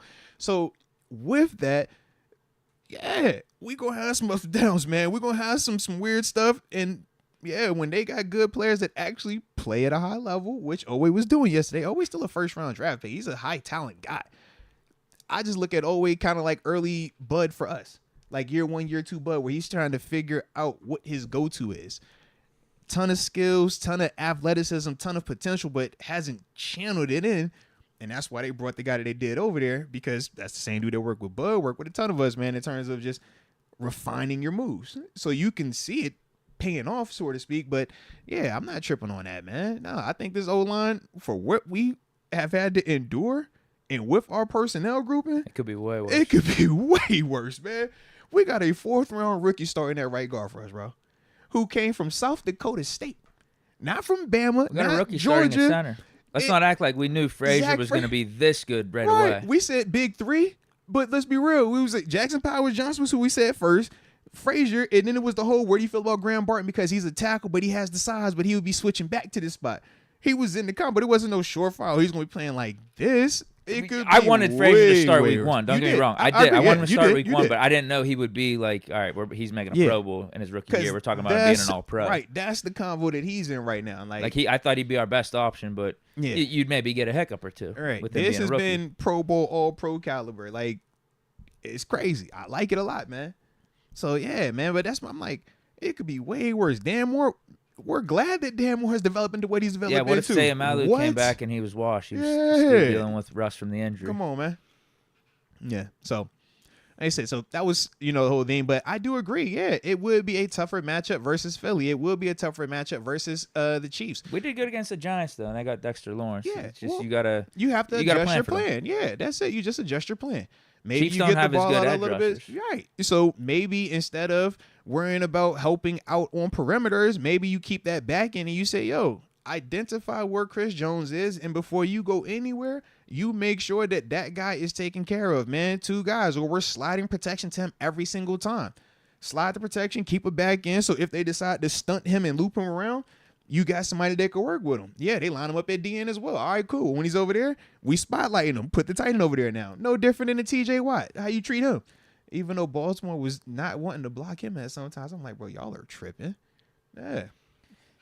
They're showing that GP no catch on the sidelines right now on the TV. This is unbelievable. I don't know how as that I'm happened, watching bro. the replay, I do not know how he did Pickens it, bro. is actually purposely trying to step that I second don't foot out know. of bounds. Like, I don't know how he did that. Like, I don't know what was like what he was thinking. He's I don't reaching know. the like foot he's trying to save to time. get it out of Yes. bounds. Like he's trying to stop the clock, bro. I don't know. I do not know, bro. Pickens, you got to get that foot down. I do not before know, you bro. Go out of bounds. Yeah. But that's Man. like the main for Well, that's not the and toe he's- drag. And That's he's the main trying to one. reach for the first down horizontally. And he's already has the first down though. It was just a lot. Whenever you going reach on in for that the play, first bro. down, you got to go vertically. He's on the wrong axis, trying to stretch for I the am first with down. you, bro. It's crazy. Instead of here, he's here, and instead of this foot secured, toe drag, he's like, I'm trying to get out. I'm like, bro, I don't know, bro. That's why I just said you get one Pickens play or a Pickens moment per game. Like that was his moment right there. Well, we got 2 of them this game. Last game we got none. What was so the it all second cancels one? What out. was the Well, second- I'm going to say the drops, though. Okay, because people said the stiff arm last week was his moment. That was positive, though. There was no negative repercussions from it. wasn't, but it was just like, bro, what are you doing? Like, why? In terms of a moment, sure. Like Just you're a watching moment. it, yeah. Just watch it, be like, all right, GP, what? All right, we like it, but wow, yeah.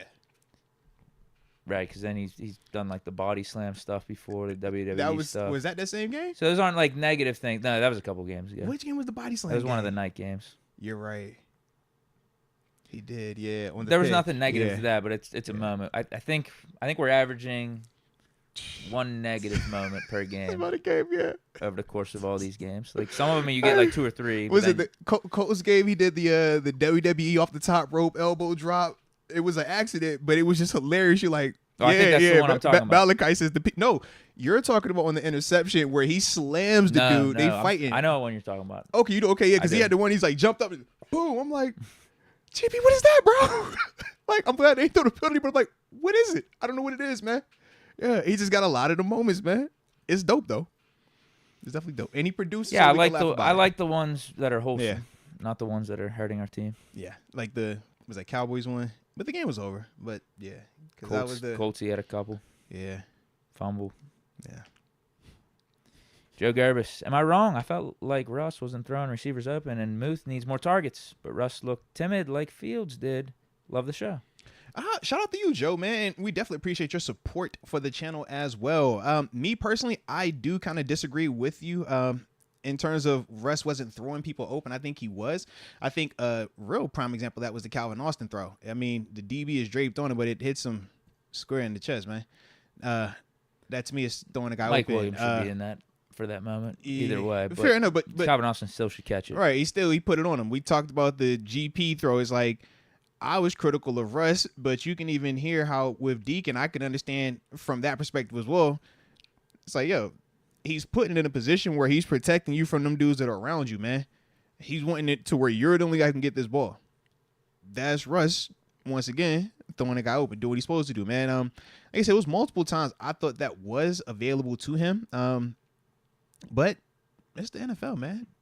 Like, it's highly competitive, man, and nobody's going to be perfect out there. But I didn't think that he was timid at all. That's one of the things I really didn't agree with. I thought that he just had great decision making, and I thought the pressure was a little bit surprising that we allowed as much with Oweh at times. But to me, I didn't think that he was timid. I just think that, man, when you got to get rid of that ball, or you got to make a decision on the fly, them dudes are chasing after you, and we know Russ isn't the running threat that Fields is. So his escape is different than Fields' escape. But you can see where both of them are very effective in what they do. And that was why with both of them we've had success. But that was my thing. I didn't think that Russ was timid. I thought that, man, he's over here like, all right, a little bit of pressure here. Let me rock this way. All right, let me get over here. All right, cool. Let me step up on this one. That's playing quarterback in the National Football League to me. I think it was just him feeling out his first Ravens game, trying to figure that out. Because him and Pickens said in the post-game press conference that the Ravens were giving us about 65-70% different looks than what they were seeing on film. On tape, the Ravens had played predominantly zone coverage and vanilla dig on pass rush. This game, they in there matching up man-to-man, single high up top, two safeties over top, and it was almost like a, yo, we rather you try to run it on this type of look. Very different, man. I think he was just, at least for the first half, trying not to do anything stupid. Just keep us in the game, and then second half, pick your moments. It's going to be rush time. It's going to be time to ball out, which I do think happened. Like, the offense was looking a lot better in the second half. We just still couldn't convert in the red zone, unfortunately. But, yeah, offense felt a lot better. I think we were running the ball better. I think Russ was getting some more explosive plays in the second half. He was fine. It wasn't his best game, but you're not going to get Ravens, bro. Well, that's the other thing. It's a Ravens game. That's what I'm trying to figure out. It's a Ravens game, and you're not going to get perfection week in and week out. For what Russ has given us up to this point, I will take a performance like this all day. Yeah, I'll take 3 balling out performances, and then if you have a game where you got to play it a little bit more safe, but it ain't pretty, but you orchestrate a win. Right, like, exactly. Yeah, and going back to winning in multiple ways. Russ can do that. This team can do that. That's not what I'm a win in Get the spite dub. of. You were a big part of why we won. We're not winning in spite of Russ. Russ is a big part of the win. Right. If this was a game that Ben was quarterback, we're not even critiquing. You see what I mean? Like, we're not even talking about just because you know what Ben's going to give you in the future, what he's giving you in the past. Absolutely. You could acknowledge, this was a grinded out type of game. Sometimes you got to do that. And with Russ, we all would agree with that as well. It's just because of how he's been introduced to us and what has taken place with Fields. Right. People are still kind of back and forth on, all right, do we all the way want to commit to it, or is there still going to be some Fields part of it? Fields giving us some of those plays. You know what I mean? So it's like, that's the part where I'm just like, I don't feel like any of this is even a combo. I'm like, bro, this ain't what you just said. I'm like, bro, that's called being a professional quarterback. It's not a fantasy, but that's a professional football quarterback. That's NFL QB1. That's what that is, man. Yeah. Yep. And it's a lot of quarterbacks that start, they cannot do that. Right. If we run the table, no one can challenge the first seed. See, that's what I'm talking about, man. We got confirmation. We're in the driver's seat, man. No negative energy. We don't need to worry about the Joneses. We only worried about us. All right. Let me get this one. I thought you were being a secret agent there. Nah, man. By telling me, the Bills can win out. Trust me, they won't get the first seed. You gotta trust stall me. your energy out, man. I don't come here negative. I always have positive, uplifting, happy thoughts. Think of me like Peter Pan, all right? I'm trying to think happy thoughts. We're going to Never Neverland, all right? That's all I want to do. I don't want to be in here being negative, okay? Like Tom Dre trying to be negative because he been talking about cheeks and talking about Mike Tyson's cheeks, and Tyson got some diesel old guy cheeks. All right, shout out to if y'all didn't catch the Netflix stream of the fight between Mike Tyson and Jake Paul, y'all missed it. All right, y'all missed the cheeks.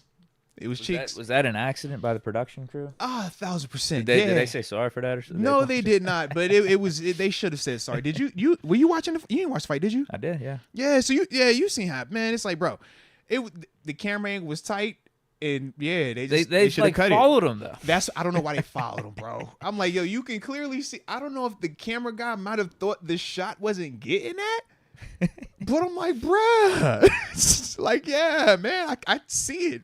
It's bad. It's like my granddad walking around, man. I don't want to see that. Hey, cover that up, bro. Hey, put your shorts back on, man. Hey, they told us BBL Tyson. You crazy, Bink. What did you think of the fight, though? It looked like a 58-year-old versus 20-something-year-old, Tyson man. was gonna get him in that first or second round.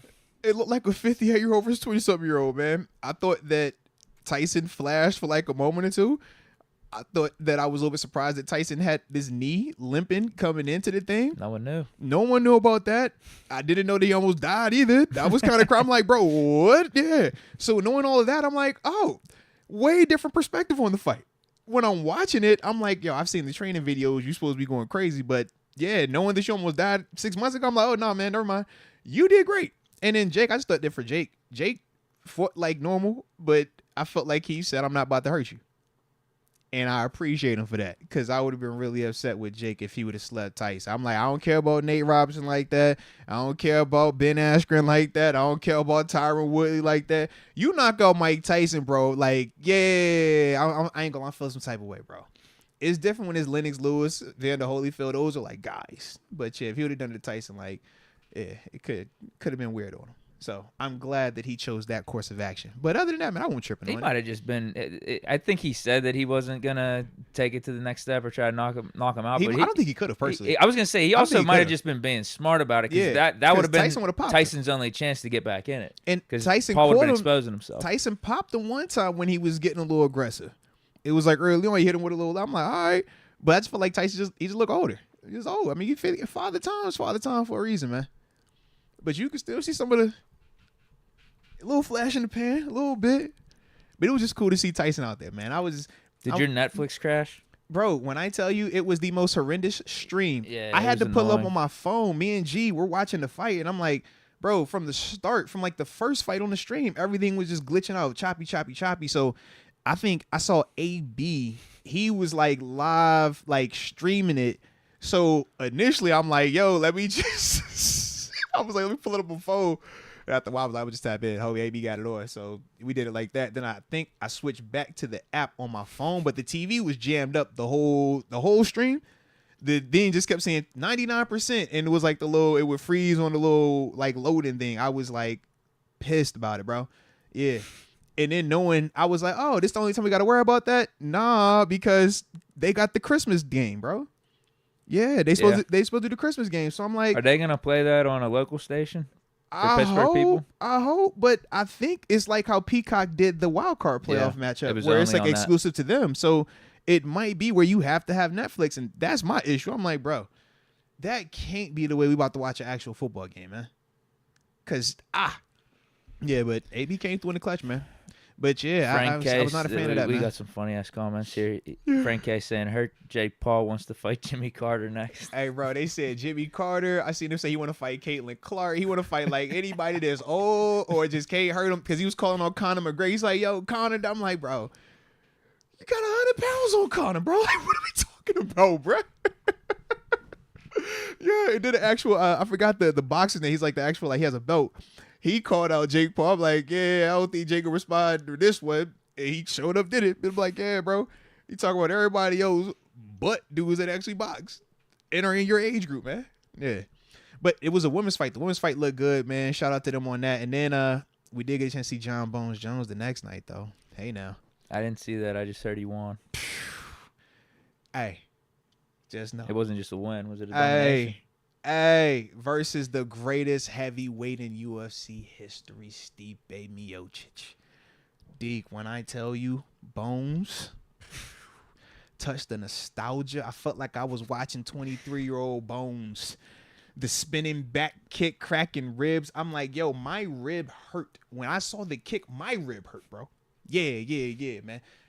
That Friday night, Saturday night set me off, bro, because I'm like, shout out to the bro Bear, and I see you in here as well, and I got them phone call. Bro Bear, you know he's an ODU guy. Bro Bear ain't been calling me since Friday, man. Talking. Jamie lose.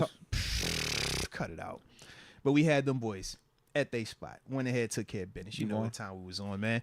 Yeah, but I was like, yo, shout out to the bro Bear. Bro Bear was he was looking, he was searching, I said, okay, all right, bro. All right, I got you, bro Bear. I got you, baby.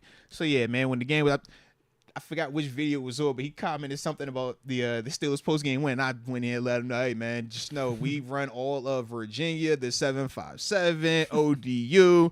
Y'all little dogs being a Marnock won't even believe in little kitties like that, man. Yeah, because JMU's they kind of on a little run right now in the state of Virginia. 20 victories in a row versus just Virginia teams. Nice. Yeah. Tons of fun, says Jake Paul versus Danny DeVito. You see what I'm saying? Yeah.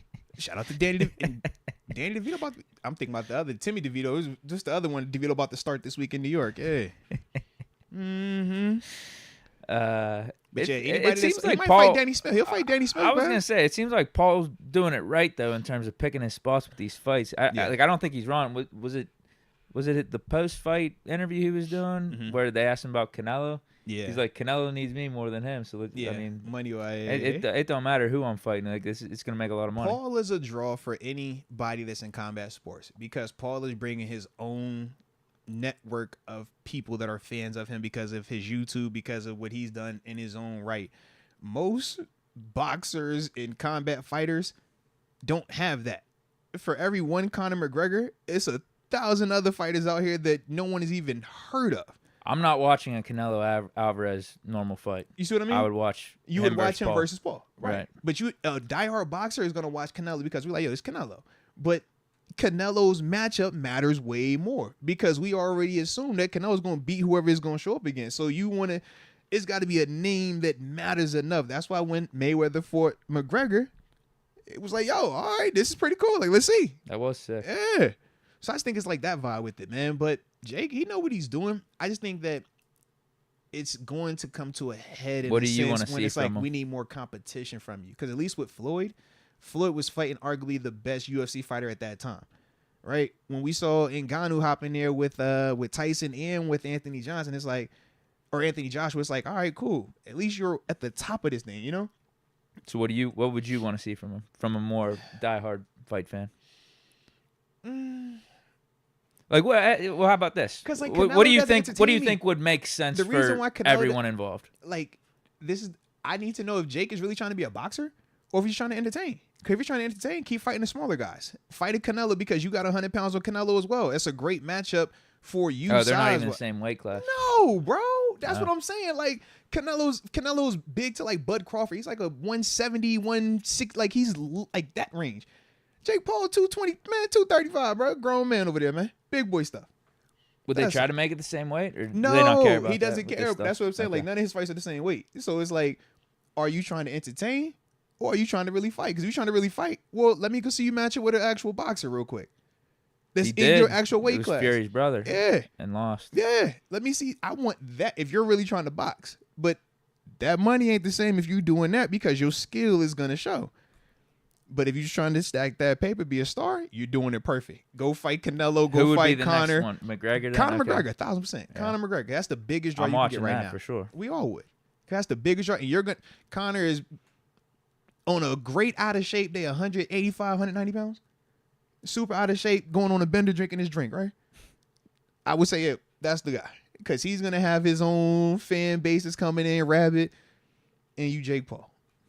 But and he's still close enough to being Conor McGregor still, as opposed to Tyson being. Brent Fox says Deontay Wilder would be a good fight. I think it would, but I don't think Jake would get in the ring with him. I think Wilder would punch his face off, bro.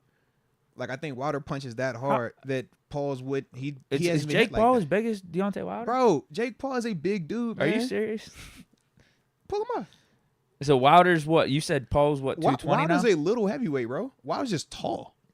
Wilder's like string bean. You watch him when he like gets in these rings. Wilder's like 6'6", But yeah, he's thin. 6'7". Yeah, he's just thin. 214. You see what I mean? Okay. That's a thin, bro. Paul about 230, 235, man. So they would be in the same weight class. That would Yes. actually be a Yes. so-called equal fight. Yes, but Paul is not getting in there with that. And Wilder at this stage ain't even hitting like that no more, man. But, bro, Wilder, man, he don't want to do that. But that's my thing. I'm like, if I want to see, like, 227. you should, like, let me see you versus somebody your size. I don't want to see you versus Canelo, who's 170 on a, you know what I mean? Like, I don't want to see that. I don't want to see you versus Conor, who's, he's going to bulk up to 185. Like, I don't want to see that. Fight you somebody that's your size, man. Because you are fighting at that, but let's be real, okay? I'm not that, man. You're bigger than that. Yeah. So, once again, it's like, would that be a fair fight, though, given the skill sets? Like absolutely if not. Canelo's a little bit lighter than Paul? Yes. Like, Canelo, people would still trust Canelo in it. I just am a believer of the size difference. Like, it's the whole Chihuahua versus a Rottweiler argument. That could be the toughest, baddest Chihuahua out, but at the end of the day, this is a Rottweiler, bro. It's going to get some moments on him, but if that gets him in one little moment, it's a wrap. The weight helps a lot for the hits you're taking and also the hits you're delivering. Absolutely. Yeah. It's the reason they got weight classes. I respect them because I know what that is, man. So that's my thing. But that's why Jake Paul keeps fighting little guys, though. He ain't fighting nobody his size that actually hurt him. Okay. Yeah, I haven't been up on it. I haven't been paying that much attention to it. Man, I just be into the, I be having time on my hands, man. I research. It's football, family. All right, how do I detox? Combat sports. Yeah. Either way, he's pivoted pretty well into this new career. I love it for him, though. Yeah. In all seriousness, like, because once you're, He's got the power. You both can agree, he's got like, the pull. Yeah, when you talk about just in the space of creating content and blowing up to where he's grown to, bro, he just sold out the Dallas Cowboys Stadium, man. And had a live fight on Netflix. Against Mike Tyson. Bro. And he started out doing this. Let me get on YouTube and just shoot videos, just talk. Crazy, man. So I like it for him, man. Hey, man, shout out to that, man. But shout out to the boxing combat segment we just had right there. All right, we're gonna get back to the football. I got y'all, man. All right, don't forget to hit that like button one time for the culture and subscribe if you are new to the channel. But yeah, bro, like, just depending on which way you want to go with it. If he wants to be more serious as a combat competitor, you got to get in there with killers or more of that. If you want to just make a ton of money, be a superstar, keep doing what you're doing, man. I think I'd take the latter. That's the whole debate. Because for the general population, we look at success and money and we say, bro, you got that, you're great. For the athletes, we say how you got there matters way more than what you got. That's why we respect champions more than the guy that has the highest paid salary or the most money ever acquired in the National Football League. Sam Bradford is not anybody's Hall of Famer. But you put him up there money-wise, he's in the Hall of Fame of cash accumulated at the NFL level. Next is Kirk Cousins, right? But that's the difference. So it's like, just depends on what you want. Both work. I promise you both work. But if you want that competitive respect, you got to challenge it. You got to put it out there. And that's why Brady is viewed how he's viewed. Seven is viewed how he's viewed. Mahomes viewed, because it's like, we've seen y'all in the highest of stakes with all the chips on the line, and y'all have delivered multiple times. And that's what separates them. That's a good point. Yeah. What are you looking for? Are you looking to both just work, though? Put on the best show that you can, try to get the most eyes on this stuff that you can, be the best entertainer you can? While fighting, like, you obviously have to have fighting. You're still selling something in you that wants to fight, that enjoys fighting. Like, but, it's still a passion. Right, but if you want to get, I guess, like you're saying, that respect amongst the peers, that thing that you can't equate as much. Because I'm like, the general then you might public, have to start fighting some different people. Like, general public will respect your money, will respect your fame. But the athletes, the MMA fighters, the boxers, the professional 1%ers of their sports, they look at it like, that's cool, but that's pros versus Joes, bro.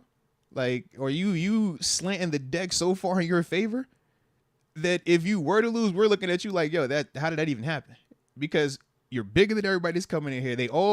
Most of the dudes you've gotten in there with aren't even boxers.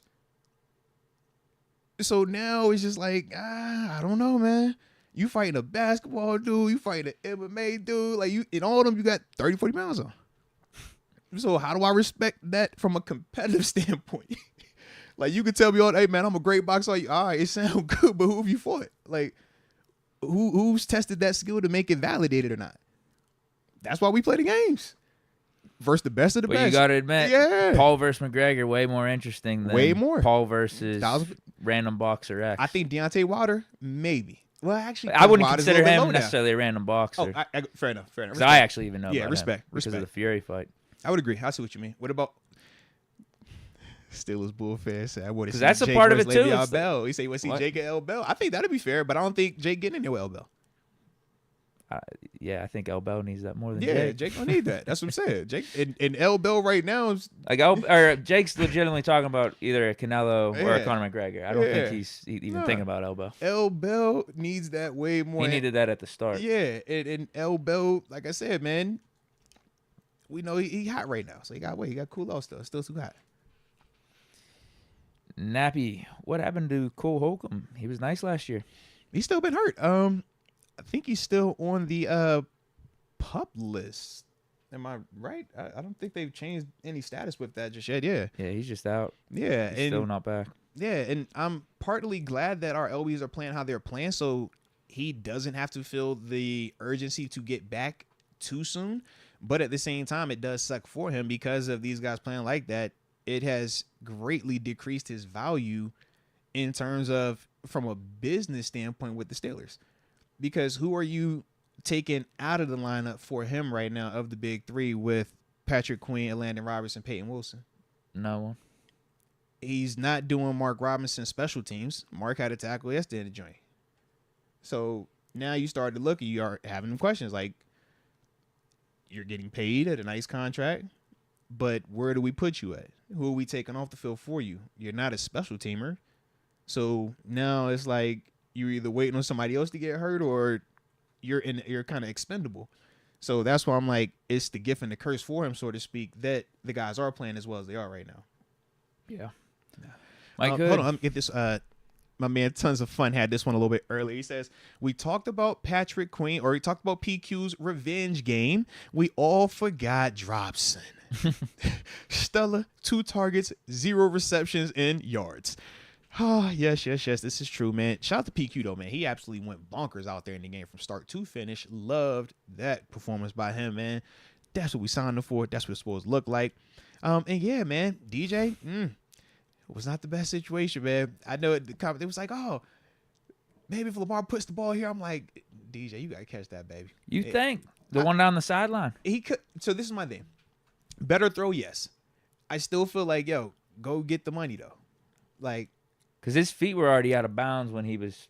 I feel like as a whole, though, for him, it's like, bro, we can get into the whole thought of why were you that tight to the sideline versus even maintaining your proper leverage of about 2 yards. We call it the red line. That was the whole.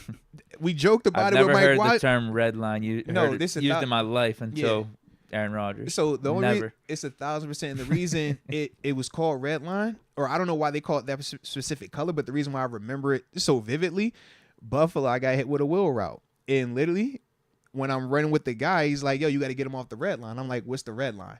And if you look on practice fields, even at training camp at Latrobe, you'll see red lines about 2 yards from the sideline, and basically that's the quarterback's target point, and the receivers on wheel routes, that's the aiming point, so your receiver has room to fall and catch it and still toe tap. Whereas if you're too, close to the sideline, now you don't have enough space. So that's why they call it the red line. So everybody has it where you practice it. It's like, yeah. But I'm just like, DJ, why aren't you on the red line? Like, you not even aware of it. So that was like, as a whole, I'm saying to myself, like, yo, you're supposed to make this play because you're capable of that, but you've already set yourself up 10 yards ago by not even being aware of this. And now you're in this spot where, yeah, it's tough now. Feet are out. How do I get? But I'm like, yo, it should have never even came to that if you just have a little bit more of the detail with it. Now, flip side is shout out to the defense, though. Part of that is defense. Part of that is the way JP and Dante Jackson were rerouting, were using their hands. So it kind of goes both ways. But yeah, man, DJ did not. I know he was talking about that revenge, man. He said he was looking forward to the game. Yeah. Luckily for DJ, Lamar didn't throw him under the bus in the post-game press conference. This is very true. Good well, leader, I was, man. Well, I was Good trying leader. to hit DJ. He need to stay on the red line. Good leader. He could have, because he definitely could have. He definitely could have, man. But good leader right there, man. Shout out to Lamar. He was. He blamed himself and the offense for the loss too. Mm-hmm. To that comment though, another take I wanted to have on Deontay. It's just life comes at you fast in the NFL, huh? Seriously. Where were you at a year ago, man? A year ago, you had your role. You were wide receiver 1B / wide receiver 2 when the season ended. I think Pickens really started to emerge. But if everything was equal in the offseason, you were just going to step into that same role again this year and be worst case wide receiver 2. Get the volume that you need so you get your rhythm. Got the trust with the quarterback, everything. Yeah, which means you're probably an average DJ season, like 800-900 yards, a couple touchdowns. Exactly what DJ was going to do. Maybe a drop or two at inopportune times, but hey, that happens. It's DJ. Yeah. But anyway, you get traded to the Panthers, and they're a dumpster fire. You've been traded twice in 6 months. Yeah, exactly. They're a dumpster fire. You're on a terrible team, worst team in the league, and then they trade you to the Ravens. All right, upgrading team, but your role you're is lost so right now. minimum right now. Like, yeah. Yeah, you don't got anything going for you. Biggest times you don't even see him on the field. It's crazy. Mm-hmm. Crazy. Now, maybe we could get DJ back next offseason on the cheap. I wouldn't be opposed to that. Re-sign Mike Williams, bring in DJ. That boy's still on the cheap. I'll be interested to see what he's willing to sign for after they sign for 18. Whew. What? Because he's still getting 18, right? He's still on that deal. And I'm like, what's the cheap? This year's not going to help him out. I would agree, but what's the cheap? I'm like, 7-8. I ain't trying to pay that. 7-8. No, 1 year, 7-8. Sit down over there like that. No. You don't want to pay that. How are we if we're talking about trying to keep Russ? How are we if we're talking about, we've already paid Move? Are we going to pay Najee? We're switching roles here. Usually I'm the one that's throwing the low ball. Because I'm like, what do we? Does Najee not get talked about no more? Is that completely gone? Nah, we're bringing him Is that completely gone? Because I'm like, we're getting the Boise State that's at running least back. 10. That's at least 10. I got Jalen Warren. That's the Boise State running back. I got Jalen. I'm good. That's 10 mil though. I feel like I'm starting that convo at 10. Not only Ramondre got paid, you seen the other boy, Chuba Hubbard. Yeah. Chuba got paid, bro. Chuba got paid. Chuba's getting paid 8.9 or 9 mil per year. Najee is going to get 10 plus, man. I agree. So that's why I'm like, there's not even a question. I'm With how like, he's playing this year. I can't waste that money on DJ. I can't waste that money anywhere else. I'm like, GP, you got to get paid at receiver. So I can't waste that with I can't even play that game. And Russ, Denver ain't going to be paying Russ next year. So if I want Russ, I got to pay up. I'm hoping to get a discount. Fine. Vet but men I got to for pay DJ. up. Vet men. Vet men on a prove it deal. Man, if he take it, great. I don't think he's going to do that, man. I kind of want Mike Williams. I kind of want Mike Williams back. I kind of want him to get more snaps though. I need to see it more. Validate him I need back. to see it more. I think DJ would want to come back, but I don't think. I don't know how. I don't think we're as open to that because once we got Roman Wilson. Once you're that disgruntled to where you are kind of like, promoting let's get up out of this, make some moves. Volunteers, not hostages. You've already treated me one way when it got thick, right? When it was some adversity in the sense of you weren't, locked in with the quarterback. Y'all didn't see the same. Y'all weren't eye to eye. You bailed on me. So where's the trust if this were to happen again? If it's Russ or Fields, if they're struggling, if they get hurt, whatever is going on, are you going to bail on me again? I just don't know if the team's going to be as open to it. He's talented as heck, though. But I think that becomes a part of it when you talk volunteers, not hostages. And specifically, we didn't cut him. That was no different than Kenny. It's like, could Kenny be sitting on the roster? We both agree, yeah, he's talented enough. But would we ever probably bring him back? I doubt it just because it's like, you wanted to leave. When it got thick, you blinked. You didn't cut your eyelids off. You didn't sit here and fight through the adversity. You didn't say it doesn't matter what the scenario is. I'm going to show up and I'm going to be ready to go whether I'm the starter or I'm next man up. You said that you're bigger than the logo. You bigger than the Steelers. You bigger than that brand. You know what I mean? And when it becomes more about you and less about we, I don't want to deal with that no more. And I could definitely see the Steelers having a similar approach, especially when you look at how quickly they moved on from both of them dudes, man. Mason, he can come back. See, way different energy with Mason, though, wasn't it? Way different in terms of how he's handled his good and bad moments here versus what both of them dudes was talking about. Yeah, I'm just saying, if we do have Russ be our starter for the next 2-3 years, and Fields wants to look at other options. Maybe another team will give him a better chance to start. I'm with you on Mason. Yeah. Just bring back Mason. I'm to with be the you on backup. Mason. If he's willing to come back. I mean, why not? Yeah. Either that or you're going to draft somebody either way. But I'm like, it can't hurt one way or the other. It's like, yeah. Mike Hood, area of improvement. Receivers need to come back when Russ scrambles. It's evident on tape. LOL. A lot of youngsters out there still. Yeah. And all of that's a part of it, man. All of that is a part of it. But remember, this is only, 4 games now with Russ? Yeah. Yeah, 4 games. So it's still going to keep building up, man. They're still getting more and more comfortable, more and more on the same page. But this was a tough test, man. That Ravens team is really good. They put a lot of pressure on you, man, on both sides of the ball just by their style of play. But as a whole, man, yeah. I like what I seen, man. I like what I seen. These receivers, man, they tough. And GP is playing tough. Shout out to these tight ends, though. Tight ends definitely doing their thing, man. Tons of fun. Says, I didn't break film or anything, and I know when they wanted a QB run, they put Fields in. But in some of those plays, do you think Russ should have ran? I think if Russ is a running quarterback, you can make the case for that. I just think that the plays where we look and say, oh, just run it because we've seen Fields do that, I feel like those are the plays that Russ is trying to eye something bigger down the field. And we've seen how many times he's been able to do that even in this game where he's utilized his arm to take advantage and get the dagger, the chunk. That's what Russ is hunting. So I just think it's just a different philosophies for the quarterbacks, man, or how we view those guys. If you have a guy that feels more comfortable with his legs in some of those situations, he's going to be a little bit more prone to take off. If you got a guy that feels like, yo, my arm has gotten me here and has gotten me here on multiple occasions, you're going to side with, look, I just need one more second in this pocket, man. I'm going to drop. I got something on you. Just one more second. So that's, like I said, how I look at it, man. But that's just my opinion on it, you know? Like, I don't think Russ is the type of quarterback that's trying to run the football. I don't. I feel like you got some quarterbacks in this league that, yeah, they trying to take off with it. I look at Russ kind of like I look at Joe Burrow.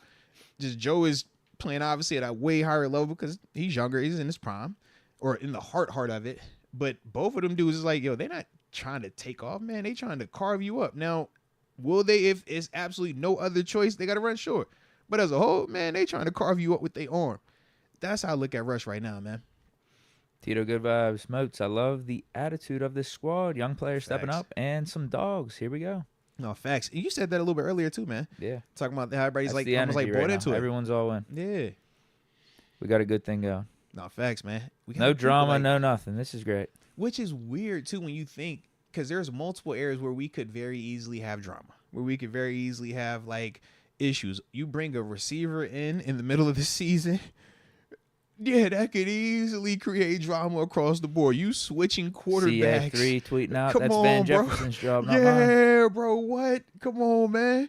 It's plenty of quarterbacks. You switching quarterbacks when your guy was 4-2 and was looking dang good. Not only could your quarterback trip, but your team could trip. Coaching staff, OC. Come on, man. Yeah. OC might want this quarterback. Coach want that quarterback. They don't see eye to eye. It's plenty of places where we could be having, you know, some conflict and stuff like that, man. Shoot, even the rotation of our inside linebackers. Hey, E-Rob, you're coming off the field. Peyton Wilson, you're going on the field. We signed Landon Roberts last year, paid him nicely. So it's like, even with those little spots, nobody's tripping. Outside linebacker rotation. Preston Smith be out there getting snaps. But prior to that, it was still, you had Nick Herbig rotating with the Highsmith and at times the TJ. Cam Sutton, Beanie Bishop. Yeah, it's plenty of areas, man, where it could be some issues, man. But as a whole, shoot, Broderick, he could be looking at Dan Moore every Sunday like, bro, I'm getting cooked over here. No, he should just be happy he's on the field. Nah, he could be like, I'm a left tackle. He should be smiling that 5 times hurt right now. He might be saying, I'm a left tackle. They drafted me to play left, and you got my spot. I'm mad with you. He could be like that, bro. It's comfort he's seeking, but that could be it. I'm glad he doesn't take that approach, but that could be it. Yeah, that one would be a reach. He needs to just be happy he's on the field. Like, I'm a left tackle, man. Y'all got me over here playing right. I'm out of position, bro. It's your fault. No, he's lucky 5 times got hurt. Yeah, man. Tons of fun. Jake Paul finds his next opponent by who gets life alert ads. Hey, it just be so funny how Jake be trying to, like, really act like mentally he's a combat fighter, where he be like talking up, is like, Jake, bro, you gotta chill, man. You gotta chill. Nah, man, I just be so serious. I'm just killing my jaw. I'm like, yo, I know you trying to sell this fight. I get all that, but no, I can't take you serious when you talk like that. You know what I mean? Like, you're not that just yet. You could become that if you put it on display, but as your opinion of Jake Paul being like a high level boxer changed based off of the fights you've seen him have? Or do you still just feel like, yo, it's Jake Paul? Yeah, I don't think so. But that's the other thing is like I don't really care. Yeah, I don't think it's changed. Like, I don't care either. Though. I kind of thought Tyson was gonna win just because I think I'm signing with the I'm so stuck guy on the that nostalgia. Was one of the best of all time to do it. And when I saw him recently in that exhibition fight, I thought he could move pretty good. So I'm just thinking to myself, you know what, he might win. Yeah. But yeah, Jake Paul beating him in the way that he did, and seeing some of the other Jake Paul fights, I don't really have like this. Just like, yo, Jake Paul is this great fighter or anything, but I also don't really care. If he's putting on something entertaining, I'm gonna tune in. I'm not even gonna front. I'm like, I watch all his fights because he's very entertaining. And this is what I do when I'm bored. Like I said, that's how I unwind. I'm gonna read a book, watch some with wifey, or I'm watching me some combat. Women's, men's, don't matter. Don't matter the organization. I'm watching it. Like, yeah.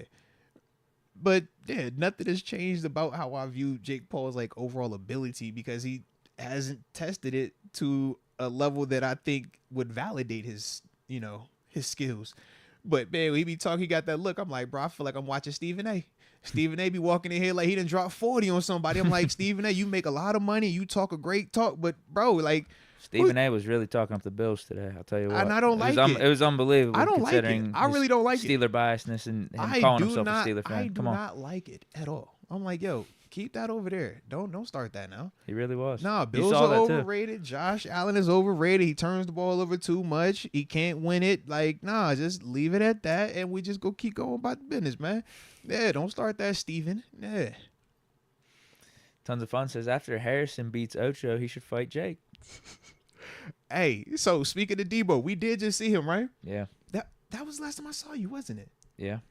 Shout out. That was a vibe. Yeah, man. Shout out to the homie Deke, man. Deke was outside. Last time we was in here on the podcast, it was Thursday. Yeah. And we said, we were talking in code. I seen somebody in the chat. They was, they speaking in homie code.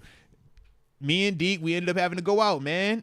The homie Charlie Batch, good friend of the show, friend of the fam, was hosting his 25th birthday celebration for his the Best of the Batch Foundation, man. And it was dope, man. It was over at his facility over in Homestead. And yeah, man, Deke popped out. When I tell you it was who's. Art Rooney, the boss man, Mr. Rooney. I walk in, I see Mr. Rooney, I see Russ, and they're like, hey guys, we're going this way. I'm like, I don't even know, but I see you two guys I have to follow. All right? Some Debo's in there. Big buff brolic Debo. You seen him? Extra buff and brolic. He look good. Like he can still play. Low key, but like he still play, man. Like he still play. But then, of all the actives and inactives, the OGs, the young G's, you got Mr. Deke right here, man. Pulled up, popped out, man. Shout out to the homie Deke, man, popping out on us, man. But yeah, bro, you seen Debo. You think Debo could go ahead and you think he fight ready? Yeah.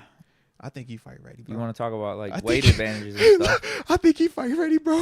What do you think he's at? Debo right now, that about 280. He about 280. But it's solid muscle. I promise it's muscle. But shit. Do you still get the, hey, Moats, look like you can still come back and play?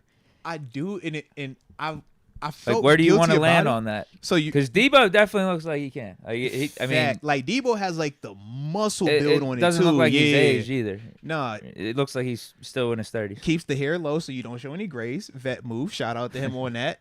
And yeah, he keeps current with his attire as well. He doesn't look dated. He doesn't look old. So can't go wrong with a black T-shirt. Right. I'm like, and he had Air Max on, so he knows how to stay current. It's like, he's in his pocket, and his accessory is the muscles. So that's his defining. For me, I've always enjoyed. I feel like you've leaned out, right? Yeah, but see, I get it in a different way. So I was just say, like, we got one or two ways that you get you can still play. You either got a ton of muscles like Debo, or you just stay super lean like me. And it's like you always look you're in shape. So I take my shirt off at the beach. Oh, you got the abs, you got muscles. My accessories, tattoos and diamonds. You feel me? I'm gonna blind you here with here, and they be like, oh yeah, that he still look like the part. Cause it's just you in your late 20s still. Yeah, he looked like he still got the juice. And that's my look I go for. Everybody got their thing. Me and you both have been around guys where we like, yo, he looks retired. We just know what that look. That's it, bro. So you just pick how you do it. And I try to I'm going to stay current with my shoes. You know that. So that's the part that helps me. You start dressing old, you look old. You start dressing like you retired, like you don't care. I got teammates, man, they worth a ton of money, super successful. But I'm like, bro, y'all be dressing like y'all 70, bro. Like you 35, bro. Chill. Like, yeah. Not against anybody that's 70, but like, bro, you don't have to, you know what I mean? Like, why you still got it? Enjoy it. But I was saying that I used to feel guilty about that up until last weekend. Okay. I saw an interview with Deion Sanders. And they had said to he was like, it was with, I think it was GQ. He was like, yeah, man, I typically try to eat healthy. But my one guilty pleasure is KFC. He's like, I love their chicken. I'm from the South. He's like, I just love KFC chicken. He's like, but for me, I love when people say you look like you could still play. He says, I'm the guy who came up with the phrase look good, feel, or he was like, look good, feel good, play good, pay good. So he was like, what do I look like at any stage of my life being fat, not looking good? He's like, look bad, feel bad. He was like, no, I can't do that. So he was like, I constantly work out. I constantly try to do certain things to still look good. And you look at Prime, we would all agree like, yo, Prime, you still look good even as an older guy. You still look the part. So when I heard that, I'm like, oh yeah, nah, I really ain't tripping no more. And I'm just leaning into it. So yeah, I do enjoy when they be like, yo, you look like you can still play. Even though in my heart, I'm like, yo, I would never go back out there. It is kind of cool though. She'd be like, all right, bet.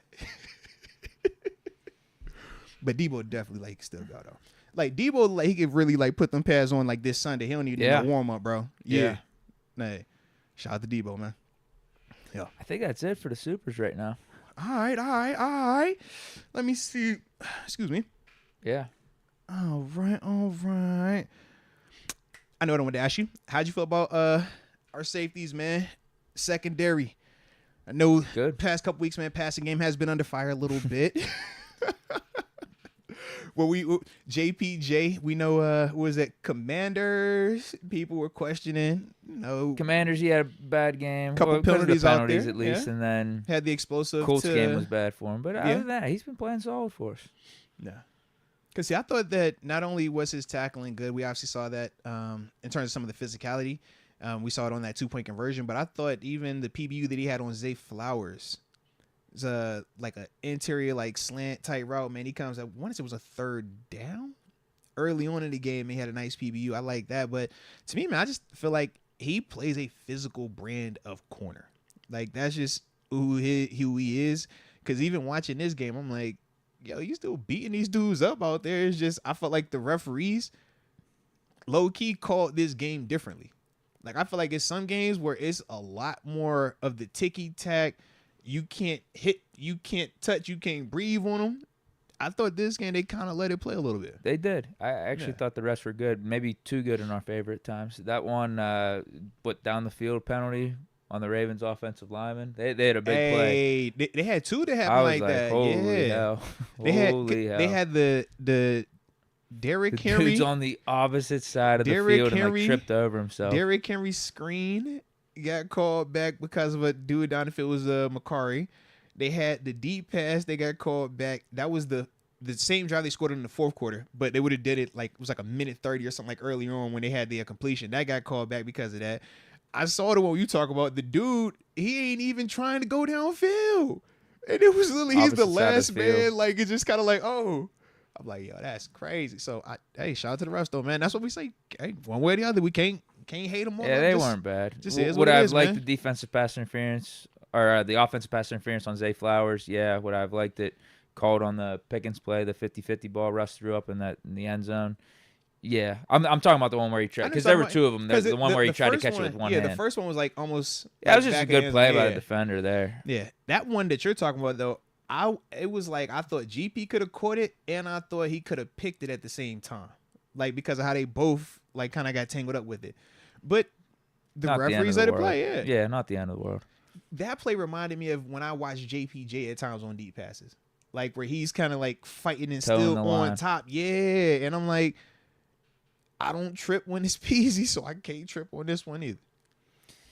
Now, Secondary was good, though. No, I did like how that DB where he came from though. I like his energy, man. I was hoping Pickens would get a monster too. Yeah, I felt like he had the ghost of like last year on him. You know how that go, man. He's like, hey man, I know where you played at, so it's like that sometimes.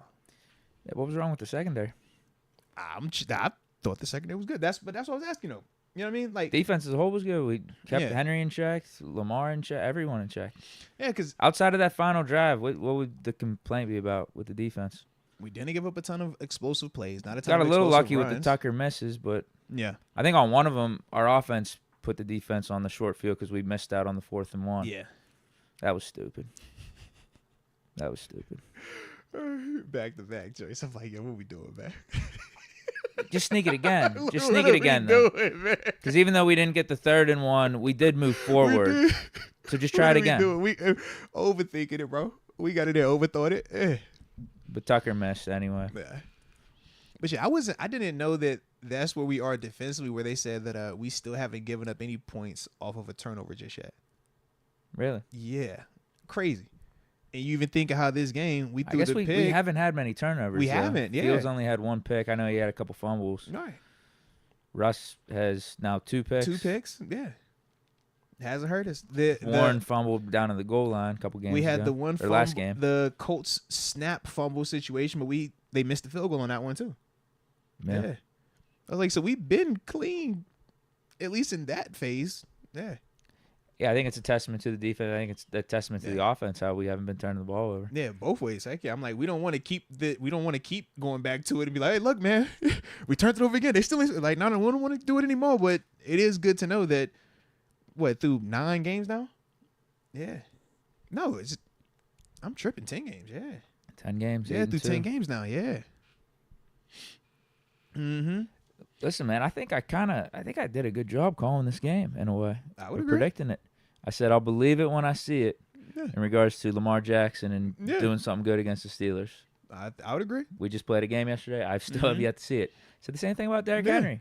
Now, I know people thought it might be different with Lamar and Henry together, and we're seeing how their offense has been doing this season and the gaudy numbers they're putting up, but kept Henry in check too. 60-something yards and a touchdown. Low key, though, would you say this was probably his best performance versus us? Maybe. That's his average. So if you look at I his know it's his average, average, but I'm saying, it's like, the way 60 he yards got to and it, like though? 0.6 touchdowns per game. But I'm like, I don't remember us giving up a ton of I like, don't think explosive we ever runs. gave up a run Yeah. like that. That felt, I've seen that one before. And I was so happy. Now, that part of Minka was that's our due to the safety. Ravens being stupid and not giving him the ball more because he still Fair averaged enough. like 5 yards a carry. Yeah, they stopped at 16 touches. They was like, yeah, don't give it to him no more. I don't know. Yeah, because they still ran the ball, but they just didn't give him the ball. I'm like, all Now, right. granted, I thought our offense was going to put up more points, and maybe our defense was going to give up some more points in the process. So I'll take it. Yeah, I'll take it how it played out. It's just we didn't put up as many points, but our defense stepped up and didn't give up as many points. bro. And 'Cause special this is what our teams just only- keeps doing its thing. And this is That's the one thing I don't think we have to question, Yeah, game in and game out. I was gonna say this is what outside of the Falcons, this is the only game we haven't scored a technical like touchdown in, right? I think. And it was the same exact Right, scenario. because I'm We like, put up yo, 18 points, yeah. 6 field goals. I'm like, that's still just like, it's really impressive, low key. Like, yo, we scored typically every game, but yeah, this might be, because did we score? I don't think we scored a touchdown land. No, that was all field goals. Yeah, Yeah, 18. then it was all field It was goals. 18 to 10. Yeah. I think the final score there. So this might be If Baltimore didn't score that final touchdown, it would have been the exact same score. low key. That's crazy. Shout out, man. Shout out. Samuel Pugh says, Moats and Deke, the media still have Bills as number 1. Oh my What's the RG3 power rankings? Nothing. I hope Buffalo is not anywhere near number 1. I hope it's Chiefs or Lions. Okay, and then throw Ravens in there. Throw Steelers in there. All right, put all these other teams in there. Okay, I'm sure the Chargers are in there as well. I think Bills are going to be on top of I RG3's don't. rankings. Why would they be on top? I don't see why they would be Why on top. not? ESPN was talking They big about didn't them score today. 50 points. The Lions scored 50 points. And he says, I mean, QB-wise. Mm-hmm. Is he talking about Allen at 1, That's too? what he's saying. He got to be saying, I mean, QB wise, in terms of the Bills as number 1. Oh. Because I did see that where they were I've saying. seen that too. Yeah, They're I've saying seen Josh that, Allen's the best yeah. quarterback in the league. I saw that. I mean, I ain't tripping on that. You know, this is the thing, man. The same way. This is why I'm so appreciative of how you are about 7, because you 1000% get it. The way you view with 7, how you feel about him when you look at him and you know his stats, and you hear how people have talked about him prior to, and then when they wanted to shift it and give you the praise, and how you felt about it, I'm just keeping that same energy. I'm like, I've heard all that noise last year. I heard all that noise this offseason. Now all of a sudden, Diggs is gone. He is going to be terrible. I never said that. You didn't. That was the narrative. I know how good Josh Allen is right now. That was the narrative. Maybe Diggs I ripped on him gone. a little too much early in his career, That but was the narrative. Diggs is gone. This is going to be the worst because he's a turnover machine. A turnover machine. I don't care about how many points he scored last year, how many total touchdowns. I don't care what the Bills done. He turns it over too much. That was the whole focal point, bro. So now when I hear all this other talk, I'm like, y'all got to say that, man. Y'all got to say that. Go ahead. I think I was one of the people that said Josh Allen was going to have a really good year without Diggs. Maybe even a better year. Hey, man. We all good right there. I know you don't want to hear it, but I think I did say that if you look at the tapes. You probably did. I'm just, everybody is just blocked out, though, all right? That's fair. I understand. Yeah. I took Duck Hodges over Josh Allen back in you said this 2019. You drew that line in the sand. I said a long time Allen ain't ago. a big time player like Duck. You put that Duck's line gonna in the step sand up. a long time ago, and you stood on it with multiple quarterbacks, not just Duck, because it was a kitty around here as well. All right, multiple QBs. You know, so I'm like, I get it. I believe those statements, though. Hey. I do. I believe those statements at the time. Now, Duck proved me wrong, and I think it was a very quick turnaround with Duck where I changed my mind. Very quick. I have still held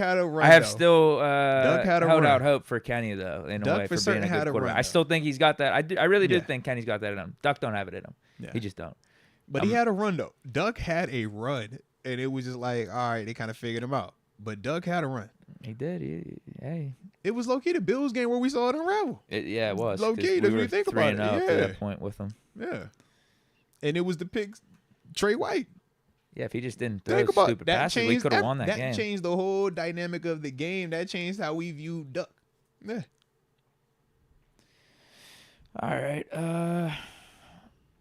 What else we got? Tons of fun says Steelers can hide in the pack till Christmas. Steelers aren't hiding in anyone's pack, man. All right, I don't think is he talking about in the rankings? Yeah, I'm like, yo, the Steelers are getting talked about very much now. We are. Yes, it is loud. I'm like, yo, the same way that Buffalo noise y'all was hearing. I think I'm in a better space. I muted the Buffalo talk and I turned up the Steelers talk. I turned that one up. So yeah, talk nice what with my guys. What does that I said mean? talk nice with my guys. I want to hear my guys be means. talked about. I prefer hearing Steelers be talked about. That's what I'm saying. I love exactly what that means. I love when my Steelers get talked about. Yo, talk about my guys. Talk about them. Like, yeah, I want to see the move. I want to see you talk about Russ. I want to see y'all talk about DP. That sounds more like your heart's with the Bills. No, that ain't what that is. It's just I like the energies to stay constant. Since I've been in Pittsburgh, it's always been Steelers in the limelight, and I love it. I feel like we belong in the limelight. We play better in the limelight. That's what we call them Tomlin games, because it's like, yo, we ain't in the limelight no more. It's a 5-star matchup because we are in it, not the opponent. We make it a 5-star. So I like that. We big time. Buffalo, hey, man, blue collar, underground, one game at a time, trying to see if they can get over the curse of 4 straight Super Bowl appearances and losing. See? It's a different mindset. Man. I feel like I'm unfortunately in a better spot because I'm not going on any rants. I'm not calling out the national media on talking up the Steelers now and saying, keep that same energy. Because you believe in Russ. Well, I do, but I believed in. But that's the thing. Like you believed in Kenny, but it was more you wanted to versus like it wasn't validated. But I was heavy on that too with Ben though. But it's validated though. Your confidence in Ben is validated because he's shown you numerous times that I don't need anybody else's opinion on this guy. I know what this dude is. Well, and Kenny was giving me those game-winning drives. But it was like, yo, we had to like get hyper-focused on just the game winners. Whereas with Ben and with Russ, what are y'all going to say? Like, you know what I mean? Like, it's like, what are you going to say? What can you say about 7? Well, maybe part of it, too, is I partly doubted Russ myself. So I don't have any old takes that I could pull up and say I knew for a fact this Russ was gonna be top 5 again. I don't have any of those takes. Maybe that's my problem. If I would have been saying that from the start and standing on that, then You'd have been way more because I'm like, I think so. ah, Even I questioned Russ a little bit. I believe in Russ. You're doing what I think you're capable of. I don't need Joe to go praise him too much. Like, yo, that's who Russ is, man. That's definitely the problem. And when I look at Josh, I'm like, yo, I don't need no validation being for that. a little bit I more know chill what that right is, now. man. Yeah. That's definitely the problem. That's what it is.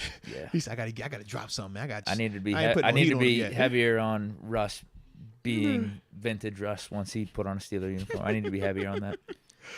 I wasn't. Because tell me it ain't shifted back to Seattle. I'm What? like, even in terms of how you play, yo, he look good, bro. Yeah, he looks awesome. Russ be balling, man. Yep. And even if yesterday, I was laughing. I saw somebody say, oh, Denver Rush showed up yesterday. I said, if that's Denver Rush, remember, Denver Rush was still 3,200, 20, was it 26-8? Or I think yesterday was Denver Russ, in my opinion. Yeah. But that's what I'm saying. Like, but remember just the perception around Denver, which we've had to break down multiple times. It's like, It wasn't bad. even that wasn't a bad, no. Won games. It's just, they weren't putting up high It wasn't 20s explosive. points, It wasn't 30 explosive. points. Yeah. They were winning games like this. They were Right. winning games like 21-17 or Mhm. like a 18-15 Yeah. game, 18-16 game. It was still And he was really efficient in the red zone Yeah. too. Like, and that counts for something. You gotta, like he had 20 touchdowns in the Yeah. red zone. But it was Steeler-esque the way that they were winning at times last year. It was, when they went Mhm. on that run, Yeah. for sure. And then it got weird because of management. That changed. So we never even saw how it was going to finish out. Right. Because at one point it was back into the playoff convo when they pulled them. Because that was right after they had went on that little run of beating. Was it Bills, Chiefs, Well, that's and what somebody else? I think they got like up to 500 Yeah. or a game above 500. Then they got to 500, and then they lost another game, and then they were out, and then they pulled them for the last two. Like I think they were officially mathematically all the way out now. That's when they pulled them. I think they were going to keep them in. Because I was like, they was like definitely like teetering they in won. that range. I think they were Yeah. really worried about the injury guarantees or something. That's for what next changed season. it. Yeah, is the injury guarantee. Yeah. I think it's just it was just a bad fit. Maybe that's all it is, because you could see Denver now with Sean Payton getting his guy in Bo Nix. Yeah. And then Russ And is flourishing in sometimes this new system And too. I think more so too, man, it's like not just the fit, but the timing matters. Russ is a better quarterback than Bo Nix. But at that time, Sean Payton, that wasn't his guy. He drafted Bo Nix. Bo Nix is his guy. Yep. It's a difference. So even though Maybe Russ you doesn't could be sign with Denver. Maybe you know what I mean? Peyton That's- doesn't try to get him you see what because I he mean? knows it's not going to be a good fit. Right. So that's what I'm saying. I just think that for both of them, Russ didn't sign there thinking this, and he ain't kind of thinking that. It was just like, yo, it just didn't match up. So now you kind of get that friction, and everything played out the way that it did. Whereas now you see Peyton going to get his guy, him and Bo yell at each other, and nothing has went wrong with it because they rock with each other to that level. And I think for Russ, here is what he feels with Coach T now, because Coach T treats him kind of like Pete Carroll did. Like, yo, I want you. I respect the heck out of you.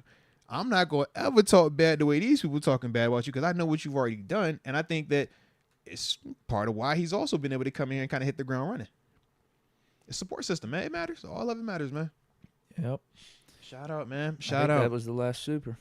I like it. I like it. Man, that felt good, though. That definitely felt good. God, though, we needed that one, man. All right, let me see. Did I have anyone I wanted? Low key, this little Thursday game against the Browns, we got to get out of there with a win. Yeah. It's moving week, baby. But it could be Moving a week. really nice thing. Moving week, On baby. the back half of the season, we get this mini bye. Yep. Moving And week. then, even though it's a tough turnaround, we got a Saturday game against the Ravens, and then we got to do Wednesday on Christmas against the Chiefs. But we get another little Mini mini bye because of the bye Wednesday before the game. last week Yeah. of the season. Mm-hmm. I think these little mini buys are gonna help us because we're making the playoffs. Yeah. We're definitely making the playoffs. But yeah, two mini buys, two I guess stretches where we're gonna have 10 or 11 days off. Yeah. Within the next 40, 50 days before the playoffs. And trust me, could be a little benefit to us. When I Watch tell you, out. Let's get out of the stadium all with the of win that matters, on though. those short weeks. All of those little breaks matter a lot, man. I know the players don't like the short turnaround, but if don't you can get through it. you don't like the short turnaround, but you love the long weekend afterwards, and that's the payoff. But the victory makes that weekend way better. Right. Which we've already have seen, man. You lose on a Thursday night game, it feels like forever until you back out there. Jay Kula has one more question. Says, when would contract talks start for both quarterbacks? Off season. Soon as season ends, Coach T will have his regular meeting. He'll tell them thumbs up or thumbs down. We want to do business with you. Go see Omar. We don't want to do business with you. Hey, go hit the market, man. Find that best deal that's, going to do right for you and your family. I've had the conversation with the man multiple times, all right? It's going to go one of two ways. It's thumbs up or thumbs down. If he sends you to the back room, it's a great day, all right? If he don't send you to the back room, hey, man, look, bro, it was great. I appreciate y'all boys. Start making plans, all right? Pack your bags before they put it in the trash bag. That's the goal, okay? But, yeah, they won't do any talking until the season ends. As soon as the season ends, though, they'll know as soon as that exit meeting happens, yeah, it's thumbs up or thumbs down. That soon, man. Then after that, yeah, these are quarterbacks. So I think when Ben got his deal done, because we did ours at the same time in the end of that 14 season, he signed his like a week or two into free agency starting up. So it was like March time frame when he got his like the big deal, the whatever that most recent was in 14. When he got paid or whatever, yeah. So, but yeah, they'll know soon as the season ends, though, man. And I'm sure the reports will be coming out too about which one they're eyeing as well. Too. Yeah, we'll know seriously, how the season ends without Russ continues to play. We'll know. Seriously. I've got a couple more that came in. Samuel Pugh says nobody acknowledges the Ravens' 35-10 win over the Bills. Why are you playing like that, man? Why are you playing like that, man? What? We already know it. We said that's the head-to-head, man. Yeah. Why do we want to bring that up? I don't know. He being weird, man. Like, we could talk about it. You want to talk through that game? I'm glad the game happened. Shoot, heck yeah. It was a good game. It was a wake-up call for the Bills. Okay, man. It's been beautiful. I'm glad it happened. You need them type of games. I think I said that when we came here the next day. I was like, you know what? Shout out to the Ravens, man. Shout out to Derrick Henry. Respect. I appreciate him. Yeah. I'm just glad it happened then. That was my thing, man. But, yeah. Shout out to them boys, man. Shout out. He also says, respect the D, no Diddy. Oh, hold on. Oh, you just reading. I was going to say, I thought you had more in that comment. Yeah. And he says, since we talking QBs, how about Milroe as an understudy to Russ? If I'm going to keep my understudy, I would prefer Fields Absolutely. over Milroe. But if I can't have Fields, then Milroe, I think, is a great Fields light. Depends on when you're draft. I don't want to draft him in the second round. That's what I'm saying. Like, to me, Milroe looks like Malik Willis, just at Bama. Like, ton of talent, big arm, but you are a runner of the football that can make some throws, but you don't play quarterback consistently enough for me to want to invest a high draft pick in you. And I like Milroe. But I bet if we talk to TG, I'm sure we'll talk to him tomorrow, I bet he'll be like, yo, get him in the first. Because of the athleticism.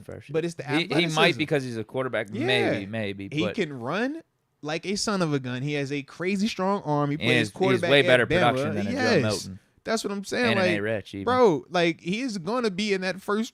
They're going to talk about him up there. I don't know if he actually gets drafted in the first, but for sure, if they talked about Bo Nix, Michael Penix, Malik Willis, Kenny Pickett, Matt Corral, and all these dudes, the way they talked about it, Milroe is going to be talked about up there like that. But I don't like it like that. I think that's you throwing darts and hoping that something hits. And it's like, if it does, then great. You got this all-world talent. But how many of these guys have we seen not develop? Oh, and it'd be really stupid for us, too, because we have our starting quarterback. Yeah. If you're going to waste the first or second round pick on that, just for an understudy. Yeah, like, I don't want to rather grab a receiver, grab another corner. Keep Justin Fields. I would much rather keep Justin Fields. I think that's the first option. If Russ continues to play good and we know that we could count on for the next 2-3 years, try to bring back Fields. If you don't bring back Fields, no lie, I would rather pay a little bit more to keep Fields. I agree too. Than to save that money. I'd pay him like $10 million. Yes, I'm so serious. I'm like, I would rather pay more and guarantee that's here, man.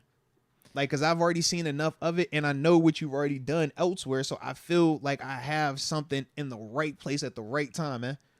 I agree. Yeah, first option will be Fields. If he doesn't want to come back, I think you maybe look at Mason for backup.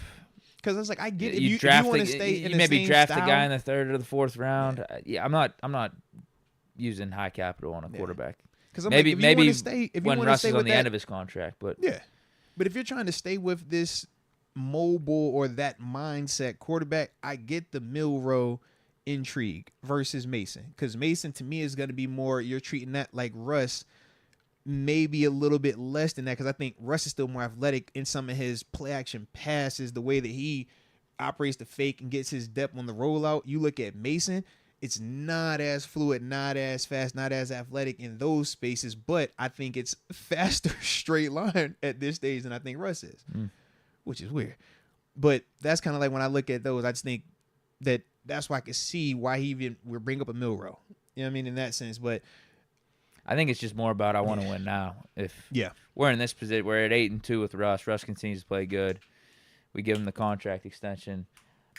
I want to be using picks to help out the team to win for the next season. This is the Ben argument. Yeah, exactly. Yeah, it's the Ben That's argument. the way I would lean. Definitely would rather lean that way than the other way. And just get a Mason or someone as the backup as opposed to you see what we were doing in the third round with some of these players we're drafting, Peyton Wilson, Roman Wilson, we get McCormick in the fourth. So, I mean, even then, maybe it wouldn't be a great idea to draft a QB. Yeah. Again, maybe if it's on Russ's last year, it's a little bit of a different story, but you got a chance to win now, man. Like, go all in on that. No different than when we finally drafted Mason. Right? But even with that, Ben was upset about it, but the team did it because that was the Jaguars time where he was like, yo, I might retire. I don't know if I got it anymore. But it's like, we don't have to if we know we're going to have Russ. If we not, then yeah, start looking, you know? Yeah, the only two QBs I think are worth taking early on is Shador and Cam Ward at this point. And we not going to be bad enough to get either one of them. Thank God. I'm not trying to draft Quinn Ewers or Beck or Milroe. Straight, bro. Because Carson Beck guy, he has a sleeve. He's terrible. He has an arm sleeve, though. It looks really cool. He's not good. I don't know what TG's talking about. But he has a sleeve. The sleeve What's is that like, mean? it's a defining characteristic. It's just like you got to have something about you. Can you throw the football? He has a sleeve on his arm. He has a tattoo sleeve on his arm, so it looks cool. He's underperformed a ton It looks this year. cool, though, bro. When you see him in the pictures, have you seen him in the pit? When he come out, you're like, oh, sleeve, bro. Defining characteristic. And and those guys, just because they're quarterbacks, might sneak in the late first round. They might go second round, and that's just too high of a price, I think, for the Steelers. Given you already have your starting quarterback. So you said if you take Carson Beck in the first, that's like trying to watch Mike Tyson on Netflix. You gonna see cheeks? Is that what you telling me? I don't want to see that. I'm good on that, then, bro. Save it. I don't need that. Yeah, I don't think he's that good. Yeah, fair enough, man. I don't even know who the next tier is after Shador and Cam Ward. I think both those guys are going to go top 5.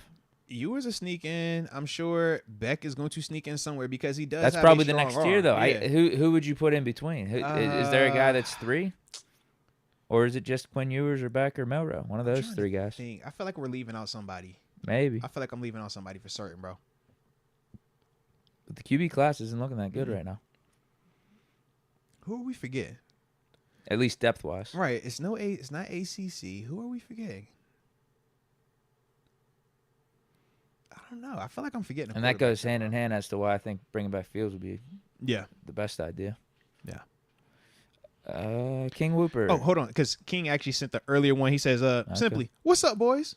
What's up? Shout out to you. Hit that like button one time for the coach if y'all digging the show, digging King Whooper, showing love, and digging just the way that we've been vibing out on this here Victory Monday. Also, subscribe if you're new to the channel as well. But we appreciate you from the heart. All right, now I think you caught up to the King. He says, just got off work, smoking this Ravens pack on the way to a haircut. Hashtag Victory Monday. Let's go. Oh, yeah, for certain. That was on that Ravens pack last night, Deke. I thought of you. I told you, Deke, I don't know why, bro.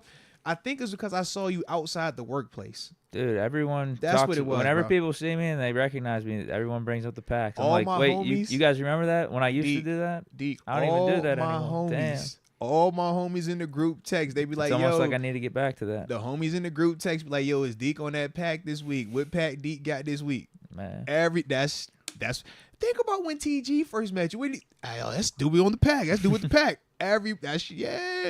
They be like, yo, the video's so funny. Be in the stadium just lighting. I'm like, that's Deke, bro. Yeah.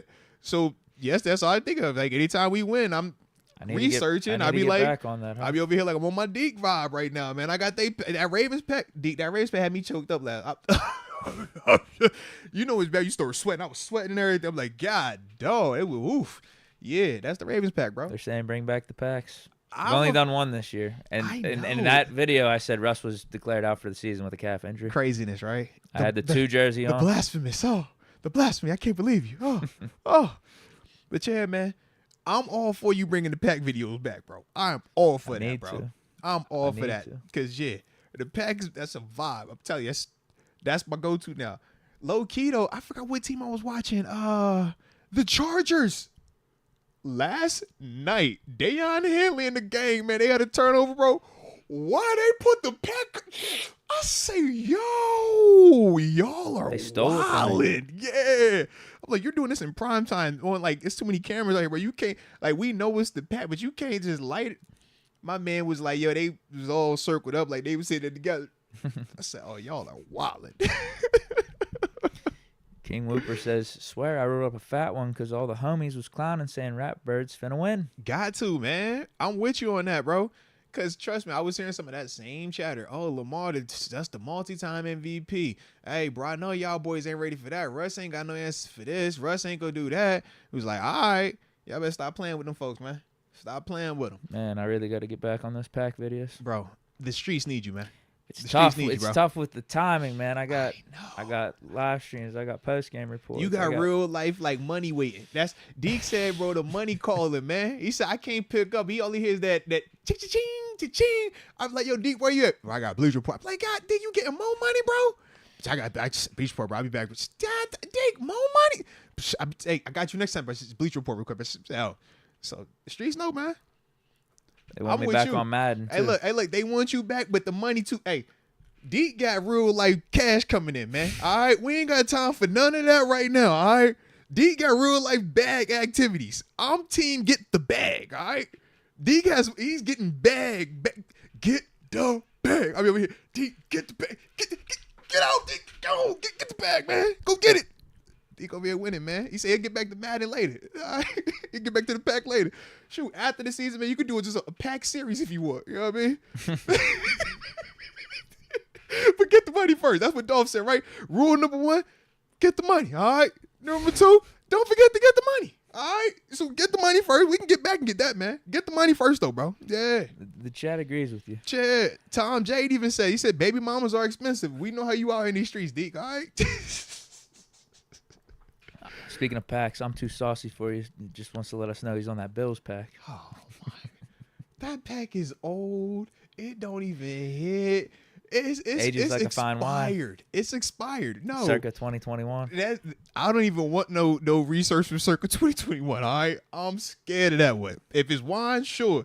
Tree for 20. No. We good on that one, man. I don't recommend That actually was the first pack video. It was too. It definitely was, and I remember feeling some type of way. I'm like, D, we rode up here together. Like, dang, D, like that's what you want, bro. You got me into the stadium. I said, yo, D, that's what we on, I bro. remember For certain, yeah, for certain, bro. No, that's how it all started, man. Week 1, Buffalo. That was a great tailgate. line too. I forget exactly what I said, but it was like, "Hey, Steeler Nation, there's a new pack available at your local get-go." I had a little Bills logo pack. on there. I'm like, yo, Wanna know? what is this? I'm like, bro, you pre-printed this? Like, your thing is like ready. Yeah, man. That was tough. That was a tough one, bro. Definitely a tough one. King Whooper says, "Wait till the one I roll on Christmas Day when we win." Fact the moon, though. All right, I'm actually wifey's contemplating going on to that game too, so I can't do the pack vid there. Not with wifey getting bad business. But the pack gonna get. We get that one. Oh, then now 2-0 versus Chiefs. You go on Christmas Day. She talked. You know, I got to go anyways for the interviews, but Yeah. she was saying like she actually want to like go. So I'm like, Oh yeah, bro, it's a vibe. It's early. It ain't like it's the primetime one. Sierra T Swift in the Yeah, house. come on, man. The who's. Yeah. You know it's gonna be freezing up on Netflix anyway. Facts. You know it's gonna be freezing on Netflix. So yeah, man, I'm thinking about though, like wifey, she planted the seed to me. When she said it, I'm like, whoa, because if it was up to me, honestly, I love to sit at the game. Like I love the energy. But I also know that, yeah, man, it's a lot easier on the fan when I'm here watching the game. and it's easy to go ahead and do the stream afterwards. So it's like that vibe. But bro, you not, man, we was traveling. Think about that, Deke. We was going on the road these games. Yeah. You don't do that unless you really want to be out there, man. You know how the energy is on game day, man. It's nothing like it. But yeah, so when she said, I'm like, all right now, you trying to get you something nice for Christmas, girl. Sheesh, man, nah. Well, that's it for the supers at this It's a point. vibe then, man. An absolute vibe. And perfect timing. 6:44, about to be 45, so we good with that. We back in here to, it's tomorrow? Yeah. Tomorrow's Tuesday, right? Yeah.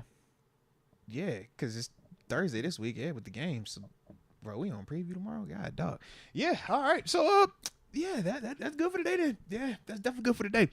Hopefully y'all enjoyed the show. All right. Because it was a vibe. Shout out to the homie Deke, man. If y'all was digging how fresh this dude is today, man, along with the Victory Monday, y'all hit that like button one final time for the culture, and don't forget to subscribe.